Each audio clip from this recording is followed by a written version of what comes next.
What's up, Knicks Nation? Welcome to the show. And as always, we have a whole lot to talk about, man. So while we know Jose and Brunson has pretty much stole the show in terms of duos on this team, another solid duo is waiting in the wings. And they may show their heads in Game 5. We have an interesting development from the San Antonio young phenom, Dylan Harper. We'll also talk about the ticket prices for Game 5. We're noticing a trend in these finals. And of course, our flagship topic of the day was Karl-Anthony Towns directing the MSG fans to interfere with Dylan Harper's inbound pass. We'll talk about OG Anunoby's tipping. Is it a top 10 New York sports play of all times? And guess what, y'all? The final 2-minute report came out for Game 4. Did the Knicks get away with calls? Also, unfortunately, there was a beating of a teenager during the Game 4 celebrations after the game amongst Knicks fans, and the police are seeking out for the person that beat this fan into a coma. And shots fired. James Dolan, he takes shots at the San Antonio Spurs for their halftime show. Look, we're going to talk about that and more on today's episode of the Blue and Orange Brunch Show.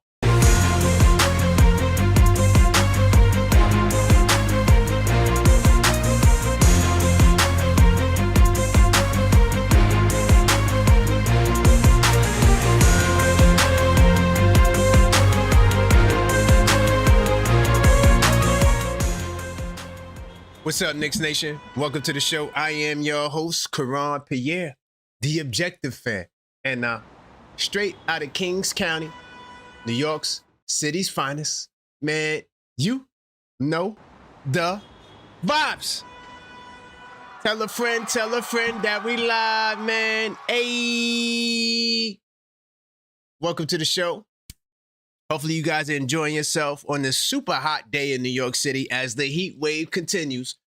But before we begin the show, we do have to address the proper formality. We have to smash that damn like button, man. So as you enter the show, smash that like button so we can continue to let the YouTube algorithm know, all right, that this is the place to be. And while you're at it, you may as well subscribe, because half of you guys who watch in the last 28 days are not subscribed. Shame on you, goddammit. All right, but look, we're on the road to 10K subs, and each time we reach a new subscriber milestone, we do have special giveaways, and the first is the 5K giveaway, where we will give away this rookie Jalen Brunson trading card. All you have to do is subscribe. No phone numbers, no emails, no janky websites, none of the above. Subscribe now and you will automatically be entered in a chance to win this card. All right. Big time salute to everybody in the building. Could you believe, y'all? I'm actually sick, man. I caught a cold. I don't know how I caught a cold. It's summertime. That's weird. You know, I don't think I ever caught a cold in the summertime. At least I can't remember the last time I caught a cold in the summertime. But hey, I've been coughing and sneezing up a storm, but I'm still here. And I'm prepared to work. Hold on, let me see who's in the building. Big time salute to my man, Prince Charles, OKF Nation Plus. I appreciate you and your support, my brother. Big time salute to Marie in the building. Dan Lit, what's good? Uh-oh. Oh, yeah, Jack City. I see you. Yeah, call up. Yeah, I'm going to start the show with you, Jack City. We got a lot to talk about. Just remember, you're on the clock. For the record, going forward, y'all on the clock. I will not do another show like that Game 4 Smoke Fire. Yeah, it's a hard clock. I'm going to let you talk. I'm going to take my notes. I'm going to respond. You want to come back? You know what you got to do. Send in a donation. I'll put you right back on the line. Big time salute to my man, Krim's dad. What's good? Dan Lit in the building. Felix Cepeda, Knicks in 5. There you go. All right, and salute to Floyd Core in the building. As you guys continue to end of the show, smash that like button. I just want to let you know today is a two-a-day. I will be back tonight for a level-headed Knicks talk around 8:30. There's some topics that I wanted to get into that I don't think I'm going to get into today. We talked about Mike Brown. There's some things about Mike Brown I want to talk about tonight. We'll talk about that, and Deuce McBride as well. But so yeah, there will be a show tonight, and also I'm gonna do my 3 keys tonight as well. I'm not gonna do it on this show. I know I promised on this show, but I won't. Tomorrow is going down, Game 5. Okay, the potential championship clinching game for the New York Knicks. The moment we've all been waiting for. There's a good chance the finals could be over tomorrow. So I will be doing an NBA Saturday before the game, and then we'll do a smoke fire after the game, potentially the last smoke fire of the year. But we'll see what happens, okay? And I got a good feeling that we will win it in 5 games, okay? After that, podcast Monday, and we'll talk about, and members only Sundays as well. So yeah, big time salute. What else I want to talk about? I think that's it. I'm gonna get into research mode, and yeah, we got a lot to talk about today. The 2-minute report came out. All I gotta say is don't blame me. Don't blame me for the 2-minute report. Some of y'all may get triggered today. All I'm gonna say, it ain't my fault. I'm just here to deliver the message. It is what it is. Were there some Knicks cheat codes? Ooh, we gonna talk about that. We gonna talk about that today. God damn it. Hold on, let me just get my research mode situated behind the scenes. Man, I feel a lot better this afternoon, but I still feel a little bit stuffy. But I'm gonna power through it, and I'm gonna still rock out. I'm not taking no shows off, not for this. Man. So now you'll be able to see research mode. What I'll do for now, since we didn't have a game last night, what we'll do is just look at really quickly the preview the Game 5, even though I would do my 3 keys tonight. But we still could take a look at, I didn't mean to do that. We still could take a look at the game to come. Just to let y'all know that Vegas does not like the Knicks, bro. I'm just letting you know, Vegas cannot stand the Knicks. The Knicks were a -2.5, okay? Slaughter. The Knicks were a -2.5 to win Game 4. We won the game by 1 point. So we still didn't come. Vegas has lost money every game this final. If you add the futures of the people who selected the Knicks to win the series, man, they lost a lot of money. So I think part of that went into this pick right here. The Spurs are a -5.5, a very strong favorite to win. Okay. Throughout this series, the odds mean nothing. In 4 of the games where the team who was favored to win the game was selected, the favorite only won 1 time. But that technically shouldn't even count. That was us the last game because we didn't even cover the spread. So yeah, we won the game, but we still didn't cover the spread. So what are the odds the San Antonio Spurs are going to cover the -5.5? I honestly think that Vegas just didn't know what the hell to do. They're just like, yo, man, this series is just tough to call. We got teams coming back from 29 points down. The team that we thought would win, they won the game, but not with the spread that we situated. So right now, I feel like they're just trying to, I guess, get some people to take that +5.5, knowing probably that the San Antonio Spurs won't take that. But at least if I could make some money on Knicks fans now, taking that +5.5, maybe they could come up. I don't know. But I don't see how the Spurs are a strong favorite to win this game after losing the way they did. I actually got a poll, and then we could talk about that as well. Salute to everybody who votes in the community section. All right. I did a poll asking, are the Spurs mentally done after pretty much getting a historic, dropping the ball in a historic fashion? I mean, this is going to be talked about in history unless they can come back and win the next 3 games, which is highly unlikely. But do you think that it's over for the Spurs from a mental perspective? If y'all want to talk about that, we can. All right. I'm going to get to the ticket prices and all of that later. I'm sorry, not the ticket price. I'm going to get to the 2-minute report that came out. We're going to talk about that a little bit later. I'm going to talk about a couple of things. Let's talk about the Game 5. Let's stick with the Game 5 theme right now. Ticket prices are low. So to all of my Knicks fans that's flying out to San Antonio, big time salute to y'all. Following the theme of the Knicks Game 4, which I think honestly makes a lot of sense because those tickets were overpriced. And they were selling the Knicks in the finals and trying to overwhelm the ticket buyers with, well, this is a historic event. It's the first finals in 20-some plus years. And then you had the president in the building and all of these things. And so I felt like it caused a sharp rise in the price. And of course, the market's going to always retest and recorrect. So to all my investors out there that know about the market retesting and recorrecting. And so, I think what you're seeing now are the real value of a finals ticket in 2026, especially for a series that is a 3-1 series with a team that's on the verge of elimination. So ticket prices drop again, okay?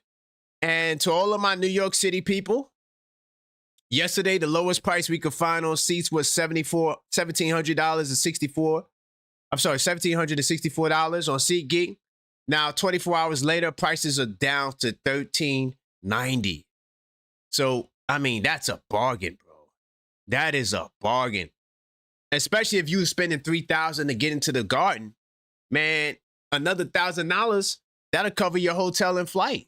So you pretty much could fly out and see the game and spend like, that's if you're even going to stay. Me, personally, if I was flying out there, I would just go for the game and then fly right back. I'm just a trooper like that. I would just fly there, come back the same night. I'm just a rider like that. I'm not saying everybody could do that, but that's what I would do. I'm not trying to spend another moment in San Antonio for what? I'm going to fly home that same night. But it's a pretty penny to say to all of those people who are traveling. What do you guys think about the ticket prices dropping? Do you think that this is where the prices should be? Do you feel as though, the markets, the bookies, I mean, the ticket, the people who sell the tickets and the resellers, do you think that they were too greedy? And now you're seeing a bargain? Or is it because the series is over? Either way, I want to know. And also sticking with the games, I want to talk about Dolan. He took a shot at the Spurs, man. Because Dolan, he was doing some media recently. And he spoke about the halftime show at MSG, which unfortunately, unless you was in the building, salute to all of my Knicks fans who were in the building, I didn't get to see it. And because I watched it on TV, and the rest of us who watched it on TV, we never got to see Cardi B, nor did we get to see Wu-Tang. But Dolan, all right, who's the Knicks owner since the late 90s, he enjoyed watching the second NBA Finals appearance since 99. With the title getting closer to his grasp, the owner went on WFAN radio to take shots at the San Antonio Spurs for their halftime shows. At halftime, what's happening tonight? The reunification of the whole Wu-Tang clan. First off, salute to the Knicks for doing that. Now, I don't know. Is that correct?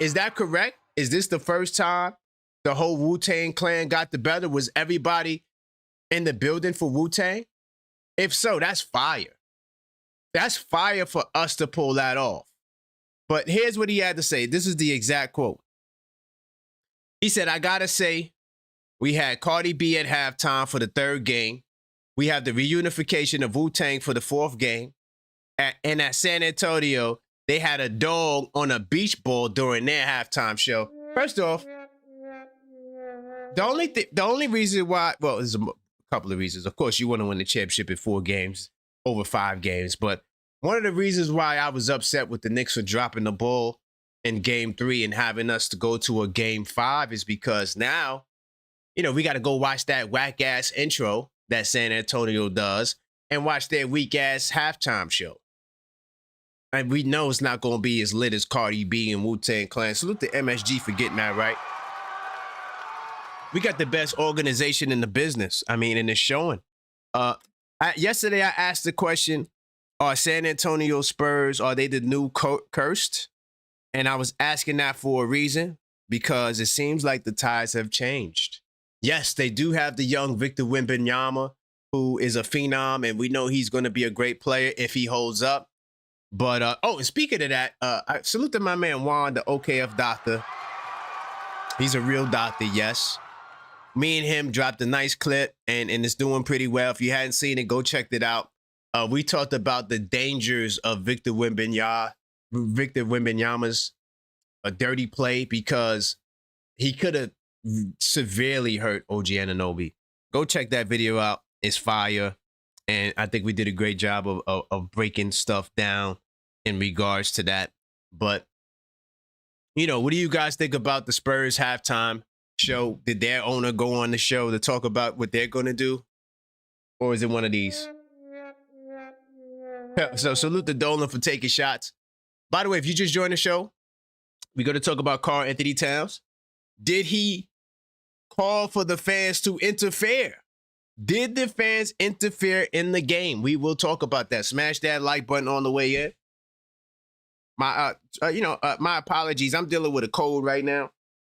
So when you see me go off screen, I have to take care of myself. Continue to smash that like button. I'm working while I'm sick. Also, subscribe if you're not subscribed. All right? Help us. We're on the road to 10K.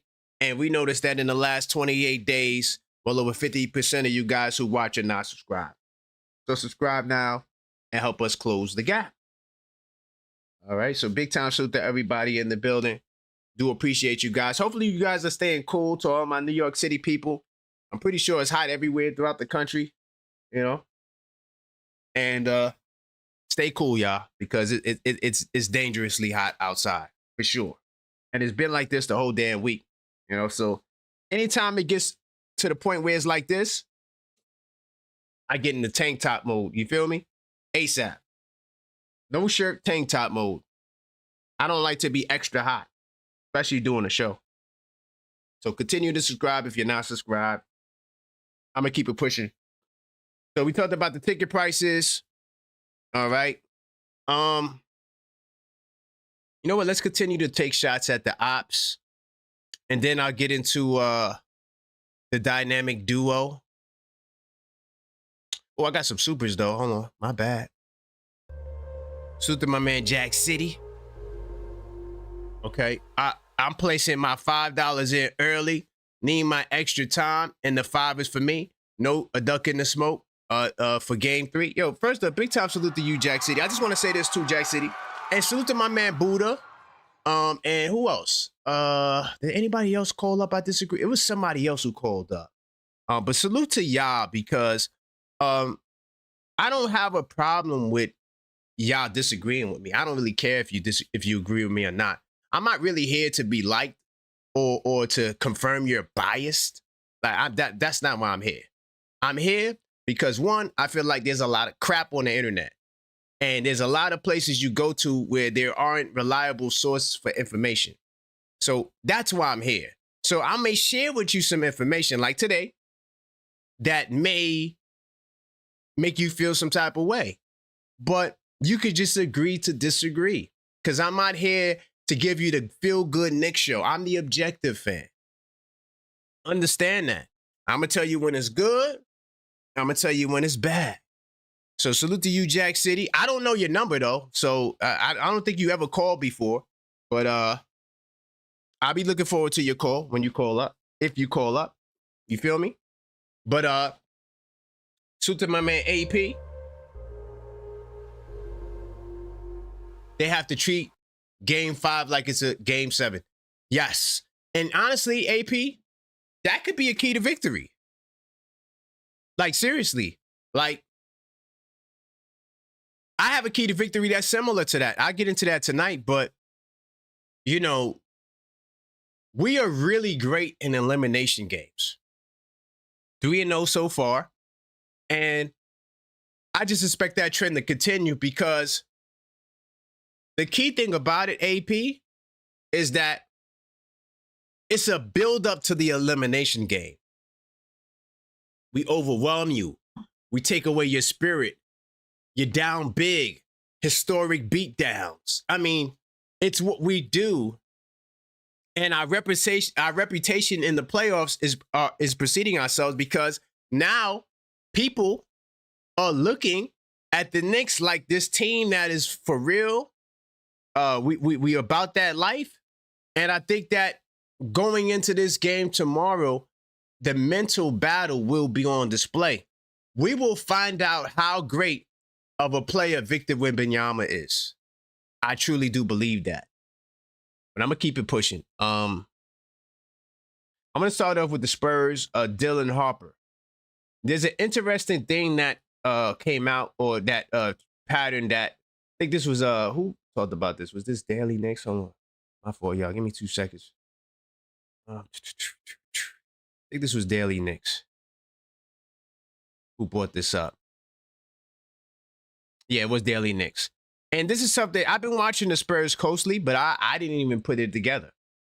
And this is why it's always good to read a lot of news from different places. So Daily Knicks say that the Spurs' survival may come down to Dylan Harper achieving a career first. And this is a bar right here. I was thinking about making this one of my keys, but then I was like, nah, let me not do that. But Dylan Harper has never scored 20 points in consecutive playoff games, which is interesting because the kid, to me, shows flashes of brilliance. He shows flashes of brilliance, man. And it's incredible to see a rookie do what he's doing in the playoffs. I've never seen a rookie perform at that level in the playoffs. And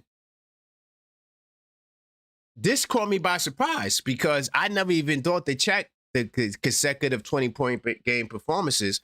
But he's clearly been arguably their second or third best player on the floor. And the concerning truth about Harper's lack of consecutive 20-point playoff games is their trend of trepidation. Up to this point, he's yet to take more than 10 shots in any of the outings that immediately followed his 20-point performances. I wonder why that is, though. I would have to go back to, check my notes and look at the games, but that includes a 1 of 6 showing during the first round, which truthfully isn't even the actual cause of concern entering game 5.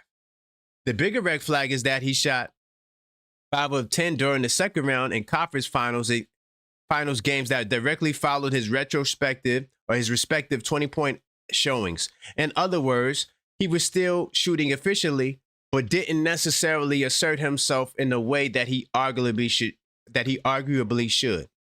All right. One admittedly a blowout. That's probably why. They probably was smashing the competition. Another is a 9-point loss, which is a problem. Okay. Moreover, he attempted a grand total of 1 3-point field goal between those 2 games. So Harper has yet to score 20-plus points in consecutive games. Did he score? Okay, hold on. Let me double check really quickly, because I know he was balling. Did he score 20 this game? Yeah, he had 21 off the bench. So based on this article, there's a good chance that Harper won't get another 20-point game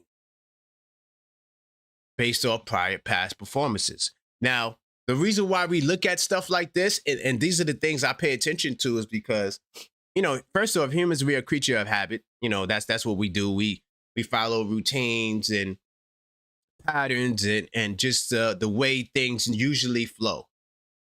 I think this continues. If Harper puts up another dull game, it's going to be hard for the Spurs to beat us, because Keldon Johnson, the 6th man of the year, has been absent the entire postseason, if you ask me. I mean, teams have figured him out. Maybe it's because he's out of position. They're playing him at power forward. He's not a power forward. And I think that's an area of the floor that if I was San Antonio, I would address. But what do you guys think about Dylan Harper? Do you care? Are you scared? Does it matter? He's young. You're not worried. Let me know when you call up. But Dylan Harper, who had 21 in the last game, is trending for him to not get 21 in the next game. And then I'm going to get to this, and then I'm going to get into the whole Towns thing, and we'll look at some footage as well. But I want to talk about another duo that no one is talking about. We know about Jose and Brunson. We know about OG and Brunson, you know, their individual accolades. But what about Jose and Towns? Jose and Towns are another one of our dynamic duos. Why do we say that? First off, salute to the Strickland. The Strickland is a website that I like to read their Knicks stuff. They do a great job with information, and I rarely find anything inaccurate when they come with their numbers. They're mostly on point. But when you look at plus minus, Karl-Anthony Towns, all right, he's up there. He's right behind Steph Curry and ahead of Draymond Green for the highest plus minus in the play-by-play area, pretty much ever since we had these advanced analytics.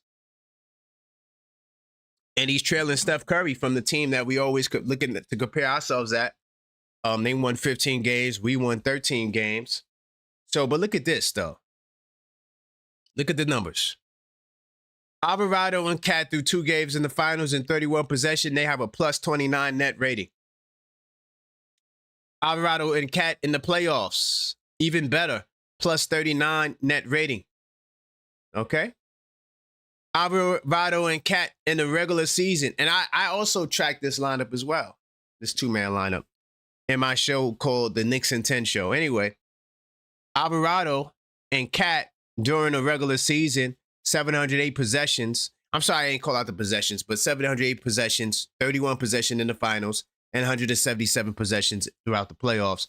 But in the regular season, 708 possessions, a plus 23 net rating. This is the quality of production that we need with the bench, because Towns spends a lot of times in the beginning of second quarters and fourth quarters with Alvarado in the bench. So this is another dynamic duo that and this was actually going to be one of my keys too. But I say, I just give this to y'all. You know, you salute to y'all. Y'all my peoples, man. Know what I mean? I ain't got to hold all the information. I got all types of stats that I find in articles, stats that I keep track. But I said, I just give this to y'all. But this brother right here, this duo right here, I think is phenomenal, bro.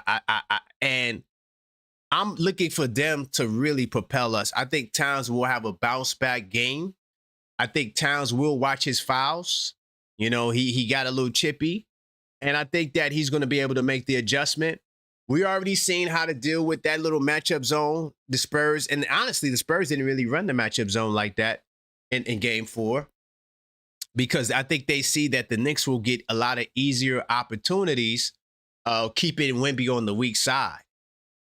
So, you know, they kind of went with Towns guarding, Wemby guarding Towns a lot more, if you ask me. But yeah, what do you think about this dynamic duo? Cat and Alvarado, balling and performing. There's more stats, but I'm just gonna keep it simple with the net rating.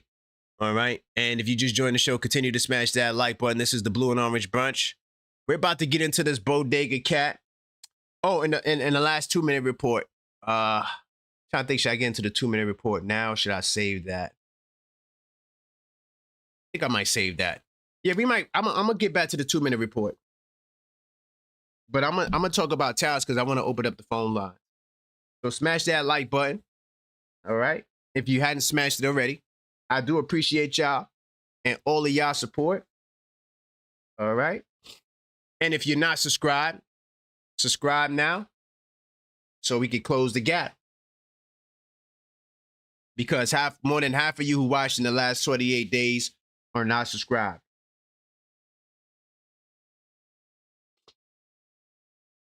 All right. I'm ready to rock and roll. So I'm gonna show y'all something about the Karl-Anthony Towns last defensive stand. First off, salute the Towns for such a heads-up play. He hit the ball on Dylan Harper. We talked about that yesterday. But there's some speculation, and let me see if I can open up this X link really quickly. There is some speculation about this play. All right. And if you look at the sideline, right? So, I'm not sure if you guys watch, street basketball on YouTube. I'm a big street basketball watcher. Like when we was in the pandemic, I used to watch Ball is Life pretty heavy. I just like street basketball. I follow a lot of people. And so when you're watching street basketball, the fans are like on the side of the court, like blocking the court. Right? So let's watch this footage together. Let me see if I can maximize it. And then we're gonna watch this together. So if you see Harper and you see fans there, I think is that Ben Stiller look like? It's kind of blurry, but that look like Ben Stiller. And you see like the fans are like right on it. Doesn't it seem like the fans are a little bit on top of Harper? Hold on, maybe I shouldn't full screen it. Hold on. All right.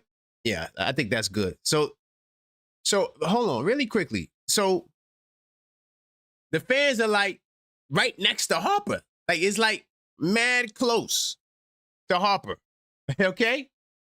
But hold on, before we get to that, when Towns is walking towards Harper to defend the inbound, by the way, salute to Mike Brown for putting Towns on the inbound passer. That's just great coaching. That's just great coaching. Anyway, when he's walking over there, he's talking to it looks like he's talking to the fans. And then you see the fans get close. Just watch the fans. Look at the fans. You see the fans? You see how the fans got closer? They are suspecting that Towns may have told the fans to move closer to Harper. Okay, to crowd his space, making it a YouTube basketball game in the NBA Finals. What do y'all think about that? The ref is right there. The ref sees this. He's talking to Towns. You see that? He's talking to Towns about, I guess, breaking the barrier or something like that. Just making sure he doesn't infringe on the space, I guess. But the fan moved right next to Harper. It's like the fan is on the court too. Like, he's in the play as well. And then that's when you see the ref doesn't see no foul. Look, the fans are right there, yelling at him. And he threw a pass to Castle, which made it. So the pass got there, right? So we can't act like the pass didn't get there. It was tipped, which I think may have made the pass not as effective for Castle to get it in a good spot, to give Hart and those guys to close in extra time. But he got the pass off. But what do you think about they try to say the fan interference got in the way. So according to this guy, this Spurs reporter, this is where I seen it in this article, should the NBA and the official NBA ref review this incident where Towns asked Knicks fans to crowd Dylan Harper as he attempts to inbound the ball on the final play of Game 5. NBA rules explicitly state that fans are strictly prohibited from entering the playing. Hold on, let's read it. Let's finish it. Where is it at? Okay. From entering the play. Entering the playing, interfering with players. Damn, did he just mess this up? Yeah, dude, you got to edit your tweets, bro. Playing, interfering with players, whether the players inbounds or out of bounds. Furthermore, rules state that fans must remain within the physical limits of their own seats. So in the instance like this, arena security staff is required to back the front row up. And offenders should be ejected. The second video in the tweet also shows how egregious this violation was. So this is the second video, so y'all can see it. I'm going to play a little bit of it. So hold on. I'm going to go right back here. Oh, damn. Hold up. Hold up. Hold up. So it's like Towns. You see that? Towns, it looks like he says something to the fans. Do y'all see that? It looked like he said something to the, look, he's talking. You see his mouth moving. And right after he says that, look. See? They move over.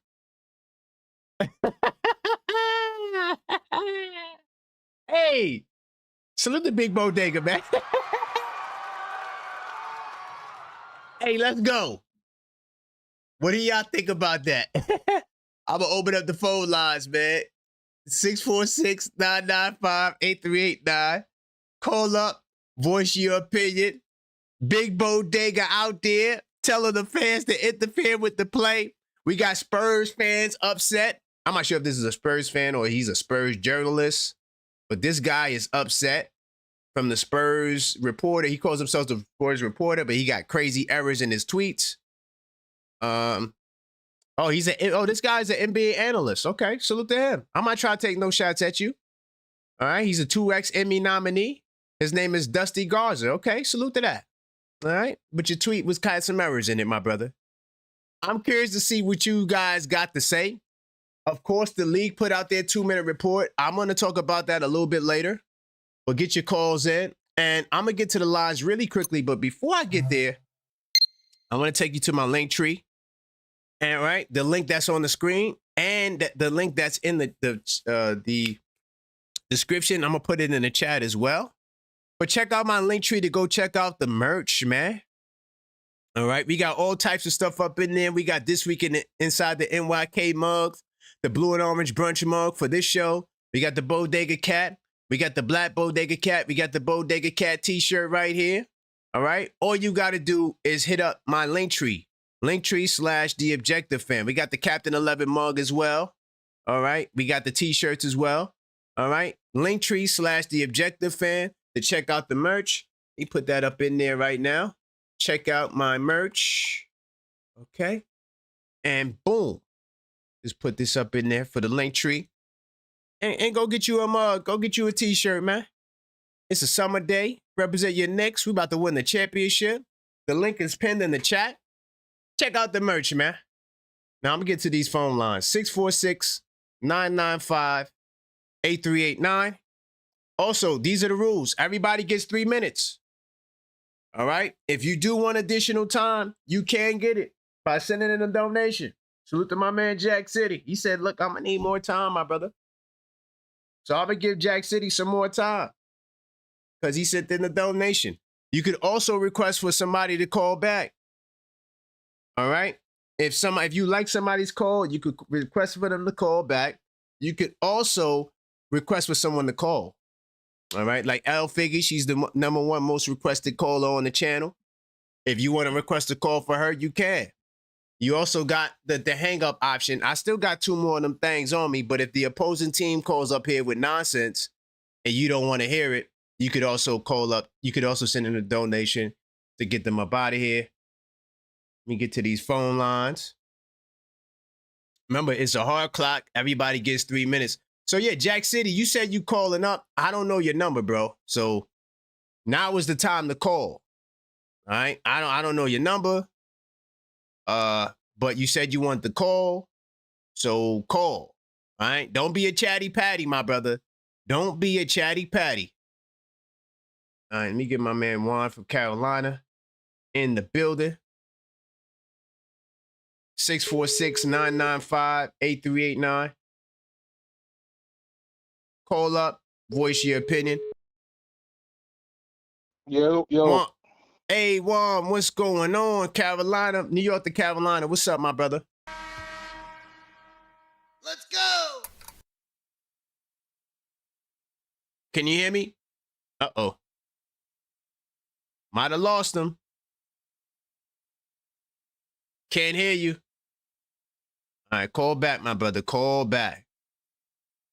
Call back, Juan. I got you. We get my man Walls P in here. Jack City, where you at, Jack City? Where you at? Where you at? Yo. Hey, Walls P. By the way, first of all, salute to you, Walls P, man. What's up? I said salute to you, my brother. Salute, fam. I appreciate the feedback on that Smoke Fire show. Yeah. Never again, my brother. Yeah. Never again. Look, I just know from like content creation, somebody told me like another YouTuber was telling me like, yo, when it comes to subscribers or whatever, it don't make no sense to like argue with them or whatever because nothing good could come of it at all. You're right. You know what I mean? So that was something that like really stuck with me. But like I said, I don't want like I know you run your show the way you run it, whatever. But did you ever consider adding like because you know people are always gonna disagree? See if somewhere like a specific show of yours, whatever. See if you could add like a segment where you just debate with callers who disagree with you, even if it's like 20 minutes out of the show. You get what I'm saying? Yeah.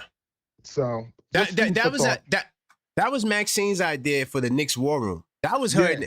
She wanted to do it like there's a show where it's like you have one person in there, and then people like they'll ask a question and then people come in. Yeah. She wanted to do something like that with the War Room. Yeah. Like, I mean, like, hey, man, because like I know for a fact, like, because like when you do like the War Room, it's like a specific topic against other teams or whatever. But bro, you have like a quick segment where it's like, you know, some rapid fire or something like that, where whatever disagreement a caller or a subscriber had with you, they get to speak their piece. Oh man, that'll be fire. I know I'll be looking forward to that. Like, oh, I'll have my popcorn ready. Yeah, I want to implement something like that because I'm always here for the smoke, and I love having great basketball conversations. Yeah. But you know what, Walls P, like, it's not for me. It's not the agreeing to disagree. That's the problem. I feel like there's a ref cult of Knicks fans that believe that there's this conspiracy against the Knicks. Yeah. So they upset with me because I don't want to be a part of their cult. 10 seconds. And I allowed that to, you know, get the better of me because realistically, I'm not just talking to the people that's on the show. I'm talking to the people that be in the comments too. Yeah. So so I'm trying to put them all in the same bag because there's no way for me to have one-on-one conversations with all of them.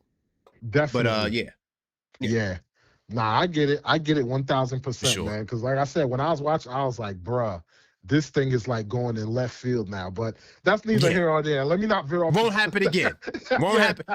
Trust me, because you ain't the only one. A couple of people came up and hollered at me in the Discord. It was like, yo, we can't do that no more, big bro. Yeah. I'm not doing that no more. For sure. 100%. I appreciate the real feedback as well. But anyway, what's your thoughts on Towns? You saw the clip I played it? Yeah, I'm not sure you got that's what I was just about to get on, brother. That's what. See, this is why I could understand like having comments where it's like, you know, this part of the game screwed us over or that part of the game screwed us over. But I don't make that the sole purpose of why we lost because we can't turn around and say, oh, we got screwed or they got something against us. Because now you're opening the door for something like this where Spurs fans are probably like, oh, you see, this is why we lost the game. You feel me? So it's like you can't put up narratives or excuses when it's in favor for us. But then when other teams also come up and be like, yo, man, we feel the same way, you can't disregard it. That's why, like, I try to keep it between the lines because you can't argue what happened between the lines. If Jalen Brunson shot, you know, 7 threes in somebody's face, you can't argue that. When the Spurs broke the record with the 14 3-pointers, you can't argue that. Can't argue that, bro. That was wild. Because it's between the lines. It's what happened between the lines. You can't argue it.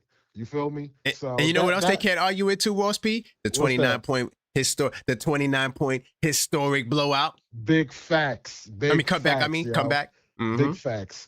And the Dylan Harper thing, here's the thing, man. Like, this is why we have the wings.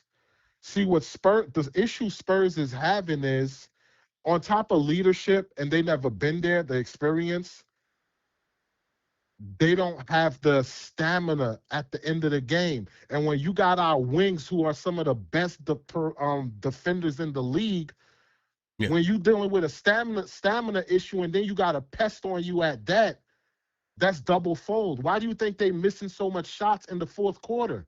The shots 100%. that they were making all throughout the game, they missing because they got tired legs. And our defenders, like, they coming out looking like they still fresh. You feel me? That's a fact. You know how demoralizing that is to the opponent where you like throw your best shot and they look like they fresh, bouncing around, giddy, like, yo, you like, seriously?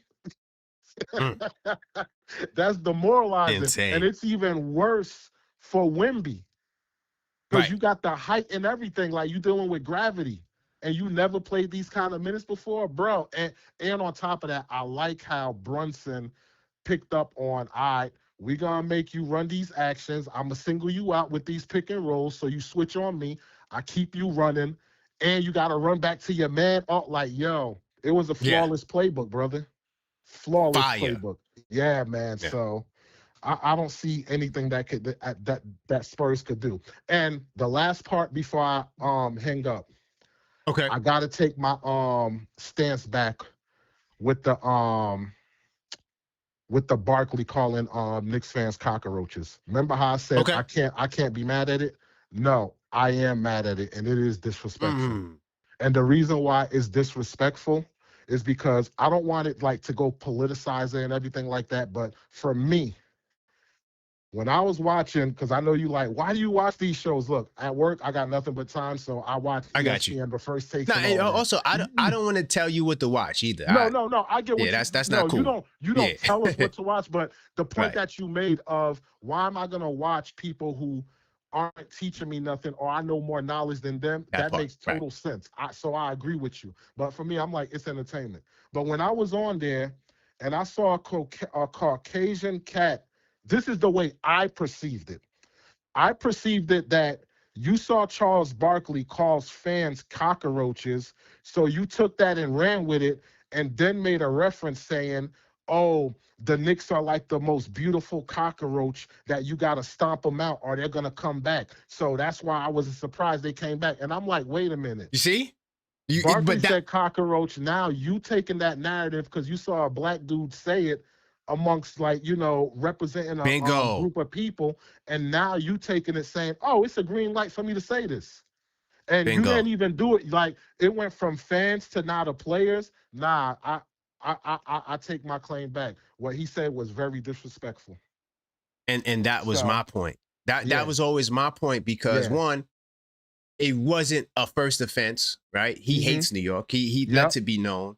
Yep. He's very disrespectful to people, and they try to make it like it's dark humor.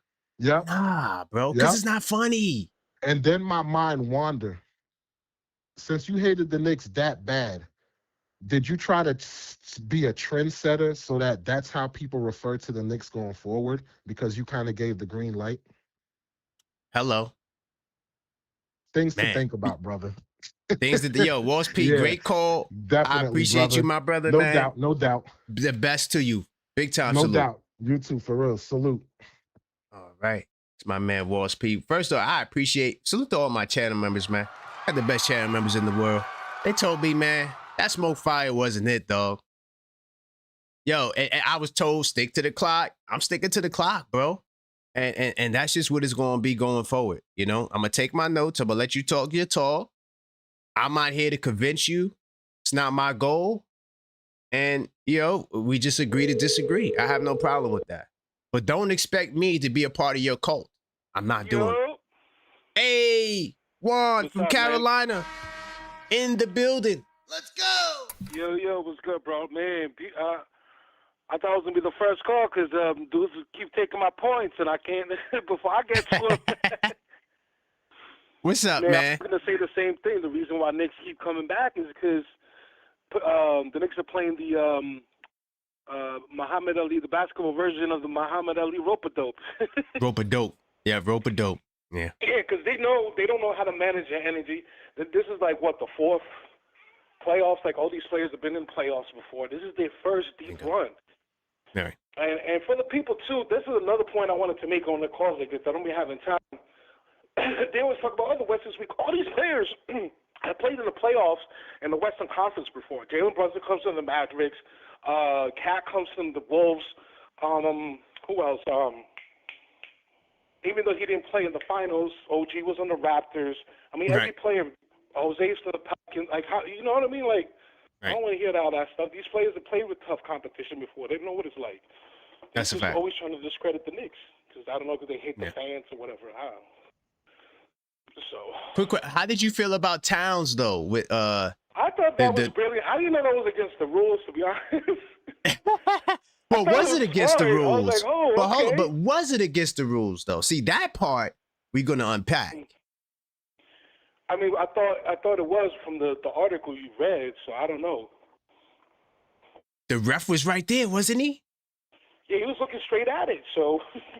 Okay. So I don't know. That's making me not complain about the refs no more too, because I could be like, I'm like, all right, well, if they're not gonna call that, I can't be mad at them not calling some of the stuff on the Spurs. Wait till you see the last 2-minute report. Okay. So, I mean, we can't complain when it goes against us, and then when it goes against the Spurs, we're like, oh yeah, well, that's fine. Yeah, that's within the rules.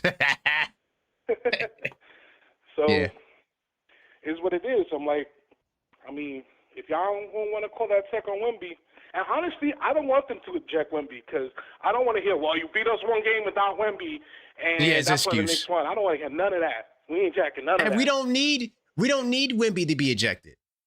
No. Yeah, we could beat them. Like, they weak. He just need to stop being dirty. See, that part, that's what we need to address. Yeah, of course. But I like what one of the pundits said, too, though. They're like, now don't try to be physical with them. That's not our game. Play our game. We're going to win. And it's true. Once we got back to, instead of trying to play with them and do all that stuff. 10 seconds. And putting Jose in there and being brilliant. And, I mean, this has been a coaching masterclass by Brown. It's just been, every button he pushes seems to, like, it's just impressive. It's about time we had players, the coaches that knew what the heck they were doing. Right. 100%. So, I appreciate you, Juan, man. Let's go, Knicks, bro. Let's go Knicks, man. Knicks in 5, baby. No doubt. All right, peace. Peace. Oh, Joe, if you listening, my bad. I forgot to give him the tracking number. I'm going to do that after the show, Joe. I got you. Hold on. Is this Jack City? Let me see if this is Jack City. I got a first-time call up in here. Hold up. Stop the presses. Stop the presses. Hey, how's it going? Hello, can you hear me? Yo, I can hear you. You can hear me? I can hear you. Is this Jack City? Nah, I'm in Pennsylvania, fam. Oh, okay. Nah, there's a guy named Jack City that's supposed to call up. My bad, man. What's your name from Pennsylvania, my brother? Nah, my shit's simple. It's just Maurice, fam. I'm a Knicks fan. Okay. Been a Knicks fan all my life. My whole thing is this, man. Right? You heard me? I hear you. Let's go. Yo, my whole thing is this. Cat is the difference maker. He's the MVP. His numbers on Wemby is crazy. And when he's out of the game opposed to when he's in the game, the refs had taken him out of the game. All they cared about was $200 million a game. And so if San Antonio was up 2-0, they would have did this to them than what they're doing to us. The thing is, they chose the wrong city. We not jacking that. We not with that. So that's why they have to, like, you know what I mean? How you just talked about the 2-minute report at the end of the game. There was no other outcome they could have gave us. And I'm glad it went that way as a Knicks fan because they tried to steal this from us. Okay. This would have been a sweep. We deserve to have the title of the best postseason run of all time. That was us. And they stole that from us because they wanted $200 million. That was their whole thing. And so at this point, we just got to keep winning. Don't worry about coming back to New York to win. Just win because we're not going to give them what they want, and that's more money. We just Can I ask you a question? Chip. When we won the 13 games in a row, did the refs give it to us? No. Oh, they didn't give it to us. When we got to the finals, that's what mattered to them. Because that is what mattered. So they get $200 million a game, like just off of revenues. Like if you Google Snapchat, Google, ChatGPT, all of that. How much they make per game? Like the revenue shares on that is over 200 million. So they won a long series. So quick question. So when the Knicks make it to the finals, do they make more money or the same money? I think they make more money because I think they're going to run it back next year. If you look at the numbers right now, we're up. Like they've made 17% more money than they've made in the last decade. The last time they've had a finals that exceeded these numbers was 13 years ago. So just mathematically, like New York bring eyes. The hatred towards New York bring eyes. So why last year they didn't rig it for us to get to the finals? I can't answer that, bro. But what I could tell you this year is, and within a minute in the game, they called 2 phantom fouls on Cat because Wemby is the face of the league. That's Cat. He fouled. No, that's Cat. Wait. Let's agree to disagree. Those were bad fouls, bro. By time. He does it all the time. I disagree wholeheartedly. Okay. We disagree to disagree, my brother. Look, I got your number saved, my brother. If you want to call back, I know exactly who you are. Big time salute to PA. Yeah. And let's go Knicks. I'm from up top though, but I'm just out here. Okay. Like, I appreciate what you're doing. No doubt. All right, big time salute. First off, the refs called the foul against Wemby. See, this is the part y'all townspeople don't understand. They called the foul on Wemby. The Spurs challenged the call. So the rhetoric that they're trying to take it away from us is cap. Because what they could have did was call it on Towns. Why would they call it on Wemby if they wanted? If this plot to take us out? Oh man, the conspiracy. Oh, we can't. There's no way we can lose. They gotta be a cheat. They gotta rob us to lose. We lost to the Hawks twice, dog. We lost to the Hawks twice. I don't understand the conspiracy talk. It's a bunch of nonsense. Wait till we get to the last 2-minute report. Because if that's the case, then we shouldn't get no call ever. Since they want to take it from us. Oh, they took Cat out the game. That's cap. They called the foul on Wemby. Are we not watching the same game? Like, what are we talking about? Oh, they wanted to take Cat out early. Well, why did they call the foul on Wemby then? Who's it going to hurt more? Wemby in foul trouble or Cat in foul trouble? We still got Brunson on our side. You take Wemby out the game, oh my God, man. We'll run right through the Spurs. Go look at Wemby's on-off in the finals. They can't afford to not have Wemby on the floor. We still got Mitchell Robinson. We still got OG Anunoby. We still got Jalen Brunson. All of this, oh man, yeah, they wanted to take Cat out. That's the biggest load of crap. I don't know who y'all listen to. It's nonsense. They called the foul on Wemby. The Spurs challenged it, and you see clear as day that Towns had committed the offensive foul. But no, when we win 13 games in a row, the refs don't help us. Oh, but it's more money when the Knicks get to the finals. Okay, so the Knicks made it to the Eastern Conference Finals last year. Why didn't the refs help us get to the finals last year? Why didn't they help us the year before that? Why not make it so the Knicks are in the finals every year if they're only concerned about making money?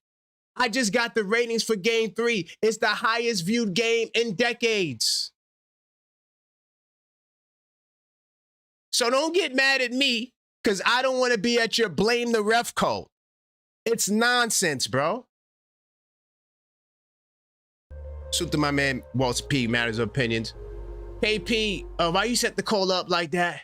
I saw what you was about to I saw what you was about to say from a mile away. Hey, I play chess on the phone, dog. And you see, the problem with people is they're biased and emotional. So you find yourself, you fall victim to logical fallacies. Because on one breath, they don't want the Knicks to win. They want to extend it to make more money. But then on the other breath, why not do it again last year? The Knicks were right there.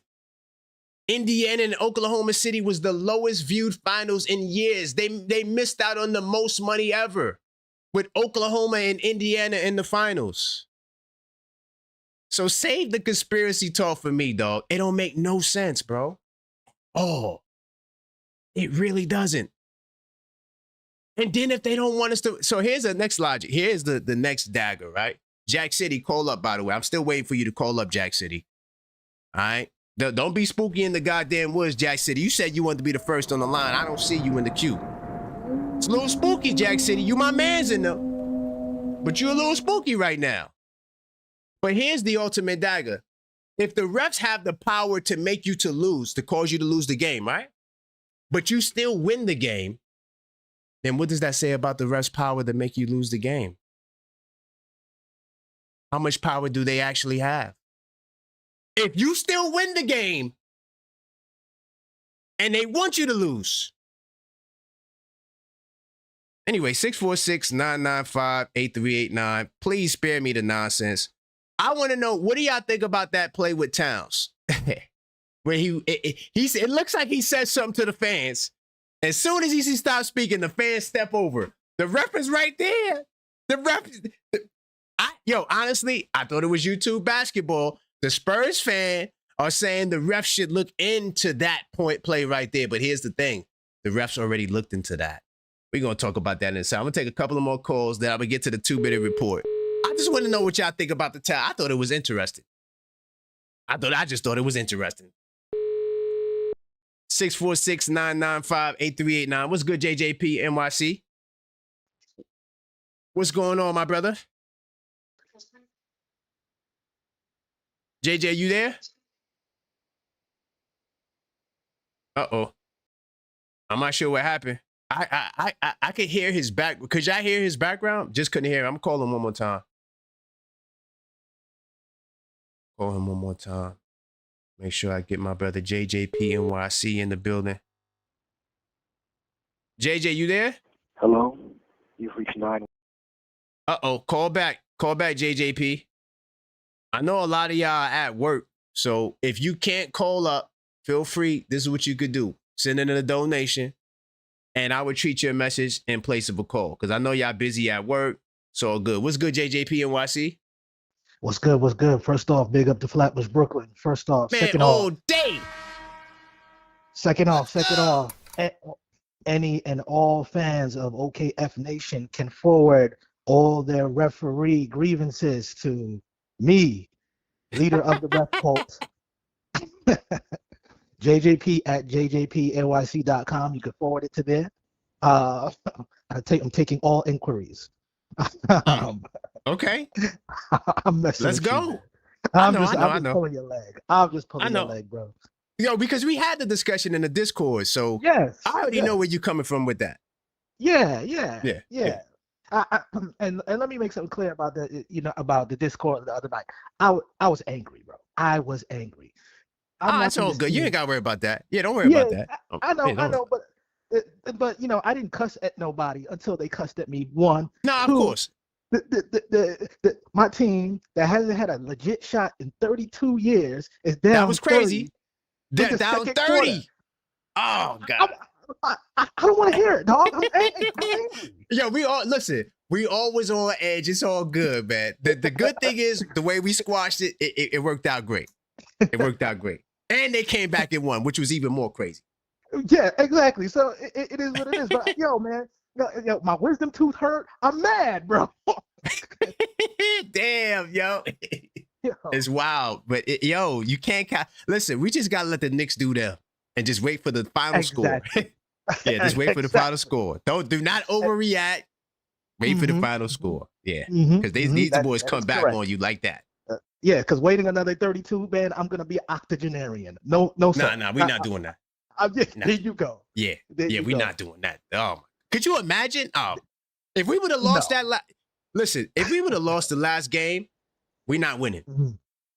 It's over. I don't know about that. I was pretty confident at 2-2 anyway. I don't know, bro. If it go 2-2 back to San Antonio, but the 3-1 is much nicer. So I'm not even gonna trip. We're not even gonna go there because the past is the past. But man, the past is the past. Yeah, man. But these boys, they just gotta close this thing out. I think they'll be more focused. I think, and with everything going on in New York, with the way things change from one game to another, that's going on around the game, because they always say that it's the game within the game. Right. So with that out of the way, I think they'll be fine. I think we take this thing home on Saturday. I'm gonna try to hit up one of these sports bars out here to see what's going on. I'm gonna look around, but yeah, man. I'm pretty sure you got mad Knicks parties out there in Atlanta. Yeah, I think so. 100%. Hell yeah. I just gotta go looking for them. But yeah, bro.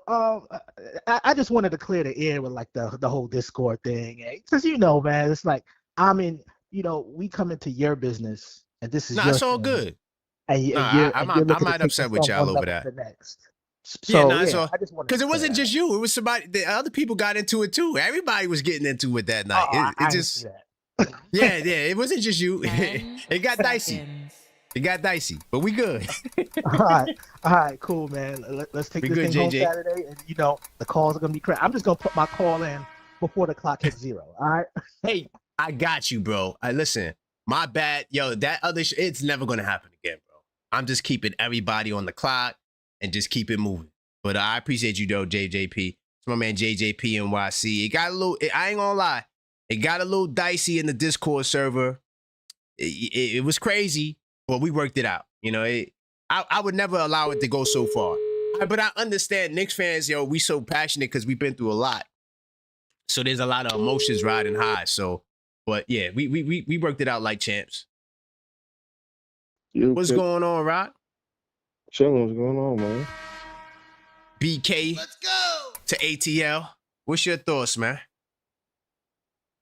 Oh man, so much controversy. It's just so much passion, bro. One thing I will agree, I don't necessarily think refs are trying to cheat us, but it is in the NBA's best interest to extend the series. I will say that. Okay. However, I don't think there's no stopping this train, man. We're gonna make it do what it do. We're gonna come out with a win.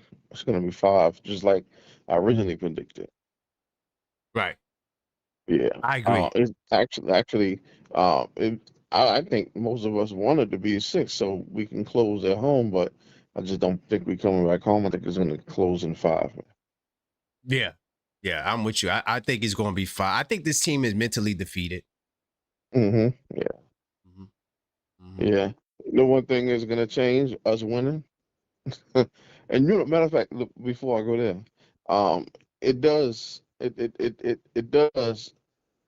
behoove everybody for the Knicks to win, because it benefits the league so much, because you get 2 things. You prove that small markets can win, a la Oklahoma City last year, as well as Milwaukee prior year. Right. Now you let the big team, the big apple, get a bite of the apple, so to speak, and here's where you get all eyes on us, because anyone that's ever visited the U.S. from another country most likely has been to New York, because they didn't say, well, let's save our money and go to Milwaukee or Oklahoma City or Texas. No, they've been to New York. 90% of those people that visited the U.S. that live in another country, so they've been in the shops and picked up the I Love New York gift mugs and T-shirts and everything. So, and that's why we're being rooted for worldwide, because people feel an affinity for us that visited, and people that never even came, they want to come to New York. They know the history and what we've been through and the culture, and even fashion-wise, the 2 fashion capitals is Paris and 7th Avenue, which is Fashion Avenue. Cultural hip hop, birth of hip hop. Right. So many icons came from New York, and so on. One more thing though, the Knicks winning is gonna change the way teams draft too. Okay, because think so? Yeah, Wemby's looking like looking like the blockade right now. So if everybody was assuming that the Spurs were gonna be the Knicks, because how could you stop Wemby? He's an alien. Now if the Knicks win, guess what? The small guard is back in play and not out of play anymore. Ooh. And That's fire. now the bigs, even right now, are going to be encouraged in school to start shooting threes more so now. And the teams are gonna draft that way because they're gonna have to I like stop that. Wimby from lagging in the lane, keep him honest, That's fire. you know. And not to mention the whole this whole playoff run is gonna be studied by the other teams. Oh, So 100%. 100%. No. Hey, Rock, man, great call, my brother. I like yeah, that. The bro. small guards are back in fashion. That's fire. Yeah. So All right, my brother. all right, bro. I think also, like, to add to what Rock is saying, I think the building a team, like not just chasing the super duper Giannis and these names. Yo, honestly, I think the Knicks winning the championship makes it harder on Giannis to find a team that's gonna want to risk a lot of the elements, because when the Knicks made their moves, sure, they consolidated, but it was just two guys. It was RJ and Quickly for OG. It was Randall and Dante for Towns. If I got to give up a whole team, not just starters, because starters make a lot of money. It's hard to trade multiple. But if I got to give up Jaime Jaquez, Khalil Ware, Tyler Hero, Larson, I got to give all of that up for Giannis. Now I'm losing the ingredients that makes me a championship team. So I think it's going to make teams focus on, I need a good starting five. Let me balance this out, because that's exactly what the Knicks had. I've been arguing we had the best starting five since last season. So what I'm seeing now, I am not surprised. Big time salute to A-Pal Diaz. What's good, OKF family? I see you. Great time to be a New Yorker. That is facts. Oh, Jack City, I do got your number. I got your name ain't saved as Jack City. Now I'm gonna change your name to Jack City. And you out of Brooklyn. Okay, I'm gonna get you up here in a second, Jack City. Okay, I see you, D from LA. You triggered. I got you. Give me a second. Let me get my man Jack City up in here first. Then I'm gonna get my man D from LA. And then I'm gonna go into the last 2-minute report after that. Hello? Jack City. Hey, objective. What's What's going good, on? my guy? Oh Because I got you down as man. JC. Now I don't got you saved as Yeah. Jack City. JC. Yeah, What's no, good, man?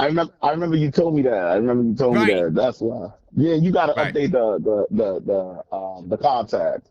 Let me do that right. I'm doing that right now. I'm doing that Ah, right now. my God. So, do I have extra time off rip, or do I gotta call back again? How this No. go? Do you talk your talk. I'm gonna give you 5 minutes. You good? Okay. All right. Yo, so salute to the first and foremost, salute to the Spurs winning game 3. But there was a lot of things what happened during game 3. Because you know me, I was talking to you in the comments about game 3. So Right. now, like with game 3, right? Remember when Brunson, he had that that was game 3, right? I believe that was when he had that flagrant against Champagne, right? Was That that was game game? 3. Yeah. Think so. Yeah, Yeah. because because I've Mm-hmm. been watching the games over and over from 1, 2, and 3. So like and Mm-hmm. 4. Because I don't know if you can hear my back. Hold on, let me mute my background so it won't be too loud. Because I'm watching the games over and over, whatever. That's So good. like it get foggy, whatever. I don't remember which game is which, right? Right. But Brunson got called for a flagrant with his foot underneath Champagne, That's a right? fact. Yep. Yeah. All right, big ups. You're correct because had that been done to Brunson, I would want the flagrant also. But later on that same game, Wemby did the same thing to Jose, but instead of his right foot, he did it with his left foot, which is like his it's like in a way it's like he passed Jose, but then his back foot was underneath Jose. There was no flagrant call there. There was no Okay. flagrant call there. So that Okay. did impacted the game. Yeah, that was definitely game 3 because that did impacted the game. There was another flagrant there. past Wemby shoving JB, and I know everyone been talking about JB getting shoved and all that other stuff, right? And then another thing with the refs. So how you need to tell me Cornette runs over Josh Hart and he got no consequences? Yeah, I get it. Josh Hart kicked. He got up. He put hands on Cornette. But why Cornette didn't get no punishment also for running over Josh Hart? Because usually they see the second person. Few things. They usually see the second person who responds. They always miss the initiative. That's why they review it sometimes to see what was the lead up. But yeah. Yeah, so in my perspective, if they was gonna call something, call it on both sides. You see with that is because like Josh Hart was trucked over by Cornette. You know, he was trucked over. Normally Josh Hart does that. Anytime he goes from coast to coast. Same thing like Champagne shot. To me, I thought that was outrageous. He stuck his foot out like that with Brunson back turn. But they say that that's his normal thing, what he does, like with his shot. Yeah. To each his own, right? But then someone like Josh Hart, if he comes off the fast break, right, and he makes his transition layup, which is, they've been saying that he's even better than LeBron. So I want to see how objective you are. Did you look at the calls that they missed on the Knicks? Or you just looked at the ones they missed? There was a lot of holding, but it was on both sides. So I would say that's minuscule compared to someone like really trucking over someone like Josh Hart after that layup he made.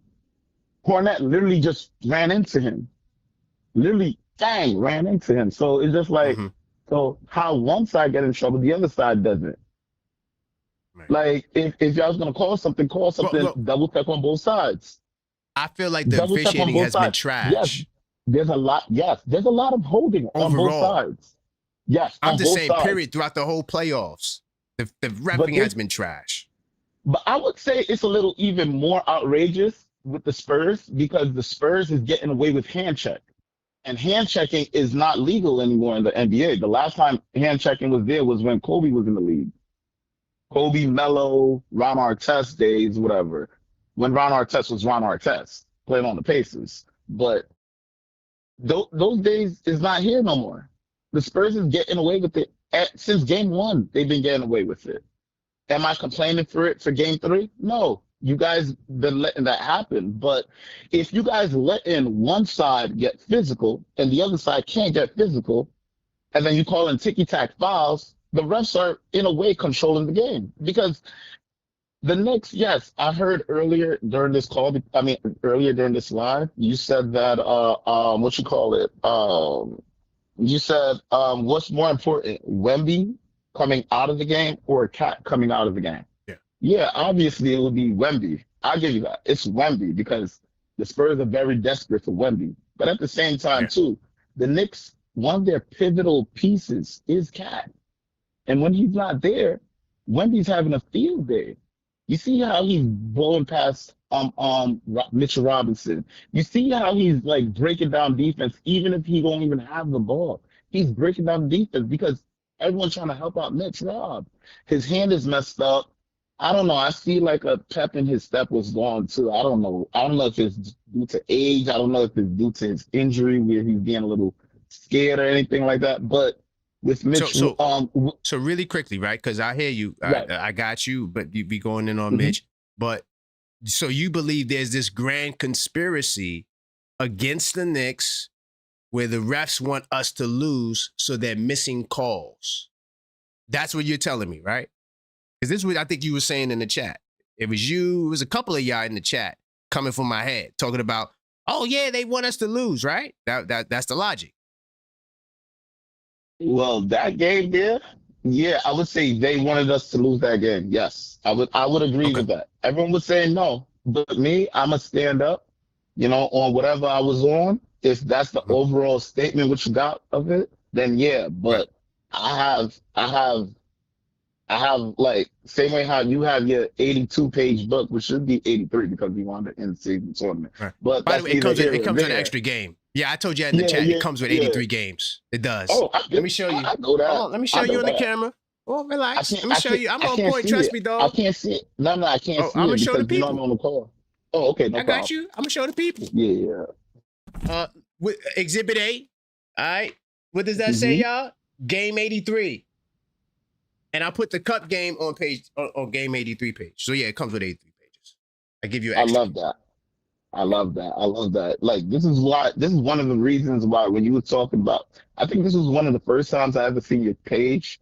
And then you was talking about that you had something like with your book. And I was like, oh, I like that. I'm going to subscribe. 100%. That's what made me hit the subscribe button. You know what I'm saying? You should get the book too, since you watch the game over and over. Take some notes, bro. Yo, I've been 15 years straight, not missing a game. And then 7 years straight watching every game at least 2 times. 7 years. That's 8 years watching every game 2 times. Yeah, I used to watch games every. How much I watched the finals? I can't count. I used to watch games twice too, but once I started taking notes, there's no reason for me to watch the games twice. Now I watch like a quarter or a moment in the game, but yeah, I don't have to watch the game multiple times because all the key stuff I take note of. I don't like this game. I had to watch again though, the last one, because it was crazy. Yeah, game I had to watch. Yeah. Game 4 was just, it was too much. I used to call up, because, you know, no offense, I don't want to shout out no other Knicks channels and stuff like that, but I used to take notes during the game so I could talk about it, like when I call into other shows. Right. I ain't going to shout out no pages or anything on your panel, right? But I used to take down notes and stuff like that, but then sometimes when I look down to take a note, when I look up, something happened and I missed it. I don't know if that happens to you, unless you have like your phone like yeah. Right one thing about what I do is screen. I don't know, when there's a stoppage in play, that's when I usually take my notes. So I mastered the art of there's no action, so that's when I take my notes, and I got a good like short-term memory as well. So I'll watch like 3-4 minutes. That's when you take it down. Yeah, when you get the free throws, boom, out of bounds. Commercials for sure, especially these long ass. Man, these commercials are long as hell, bro. Yo, long. As hell, bro. Yeah. I took notes down, whatever, but some of my notes is like all over the place, so I might be hopping around. But you're gonna be on the same page as me, right? Yeah. Also, yeah. Don't write everything that happens. Calling in the fans. Towns calling in the fans. Yeah, let's talk about that. Yeah. I think that was legendary. I really think that was yo, Towns should win Finals MVP just for that. Like, that is so smart because you know how our fans are. Everyone know our fans are like wild, crazy. I'm not for the violent stuff. I'm saying that. Yeah. Not for the violence. I'm not for the violence. If I was over there seeing that violence, me with my Knicks jersey, I would stop all that. Like, nah, no, none of that. Ain't going for that. None of that. Just because the other person have a different perspective than you doesn't mean you should beat up the person for their perspective. That's like me beating up people because they're Trump supporters. That makes no sense. Exactly. You see what I'm saying? Exactly. Like. Right. You like blue and like red. Right. That's the origins of gangs fighting each other. Well, that's not really the origins, but that's what eventually happened. But that's the principle. Right? But that's ridiculous. That's ridiculous. Yeah. Just because you have a different perspective, no, I'm not for that. But for Towns calling the fans to help with defense, that was crazy, right? It's hard to, I ain't gonna lie. I was gonna argue against it. Thought that. I was going to say, nah, he didn't tell them fans to do that. But literally, right after, you see the fans come right over and say, get close. Like, where did they come? Like, what? They moved in formation. Like, it was weird. It was weird. It's weird. My girl said that to me. My girl said that to me about like a day or two ago. And then I was like, and she's a Lakers fan. She's technically a LeBron fan to say. But she's claiming Lakers since LeBron is over there, and she wants LeBron to come to the Knicks, and I'm like, nah. What we got going? No, he's gonna mess up everything over here, man. LeBron is too ball dominant. Why would he mess it up? LeBron is no. He's too ball dominant. We already have one, and then everyone is just like closes for the most part, and everyone could create just like here and there. We don't have somebody to like. Everyone hustles on this team. LeBron does not hustle. So Yeah, like but if LeBron misses a shot on one end, LeBron is not making it to the others on the other half. So it's going to be a 5-on-4 every single time. That's why Lakers lost a lot of games last year. Lakers as a third seed, they could have jumped up if LeBron was hustling. He could have had an even first seed, and that just he calling balled at out in the third playoffs, seed. though. He balled out Yeah, in the he balled out in the playoffs. playoffs, but remember, I already have one playoff Bridges. I don't need two playoff LeBron.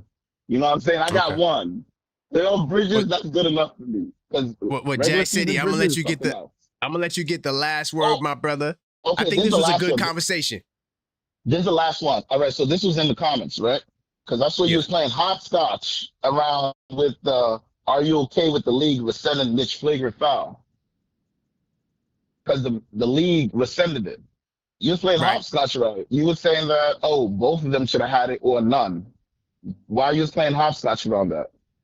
No, well, first off, I thought that the rescinding the flagrant foul only saves his pockets.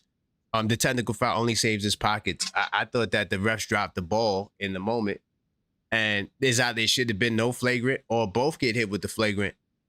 You try to rescind it because you see that, oh, well, the refs made another mistake. See, and that's another thing too. The part that we agree on is the refs have been terrible. You know, I'm not saying the Yes. refs have been good. But this concerted effort for the Knicks to lose, I completely disagree with that. But I appreciate you, Jack City, though. Oh, wait. I changed your Hold name on. too. I got one last one. Yeah. I got one last one. Please, and thank you. With 5 minutes and 23 seconds left of the fourth quarter, the Spurs was leading 106-100, right? Right. The Spurs also had 6 players on the court. The ball was in play. The refs call a redo. Right. How do you call that? Have you ever seen a redo done in any leagues? Any leagues, soccer, football? I never seen a redo. How is the refs giving them a redo? They had 6 players. We didn't take no free throw. Remember, it was 106-100. The Spurs As you had go 6 back to players on your the court. as you go back to your conspiracy, I'm gonna go and say the refs made another mistake, as they always have But been you doing. can't call a redo. But you can't call a redo. The refs have been trash, my brother. I don't know what you want me to say. Trash. Yeah, but I know that's my last thing I wanted to say there. But the refs, man, I think their hands was part of the game, the game 3 loss, and yeah, and F Donald Trump, go Hey, Knicks. easy. Whoa. Hey, I don't want to get Oh, political, my man. bad. Okay, Yeah, my bad. Yeah, Let's just keep my it bad, sports. The my bad. political But world, it just makes it even worse, dog. yeah, yo, because he was there, his fragrance was in the building. You know, his aura was in the building. That's another reason why we lost. You know what I don't like too, That game Jason, 3 on the is way out? salty with me. I don't like when politicians trying to use the Knicks for their own political gain. I don't like that because y'all don't even care about the Knicks.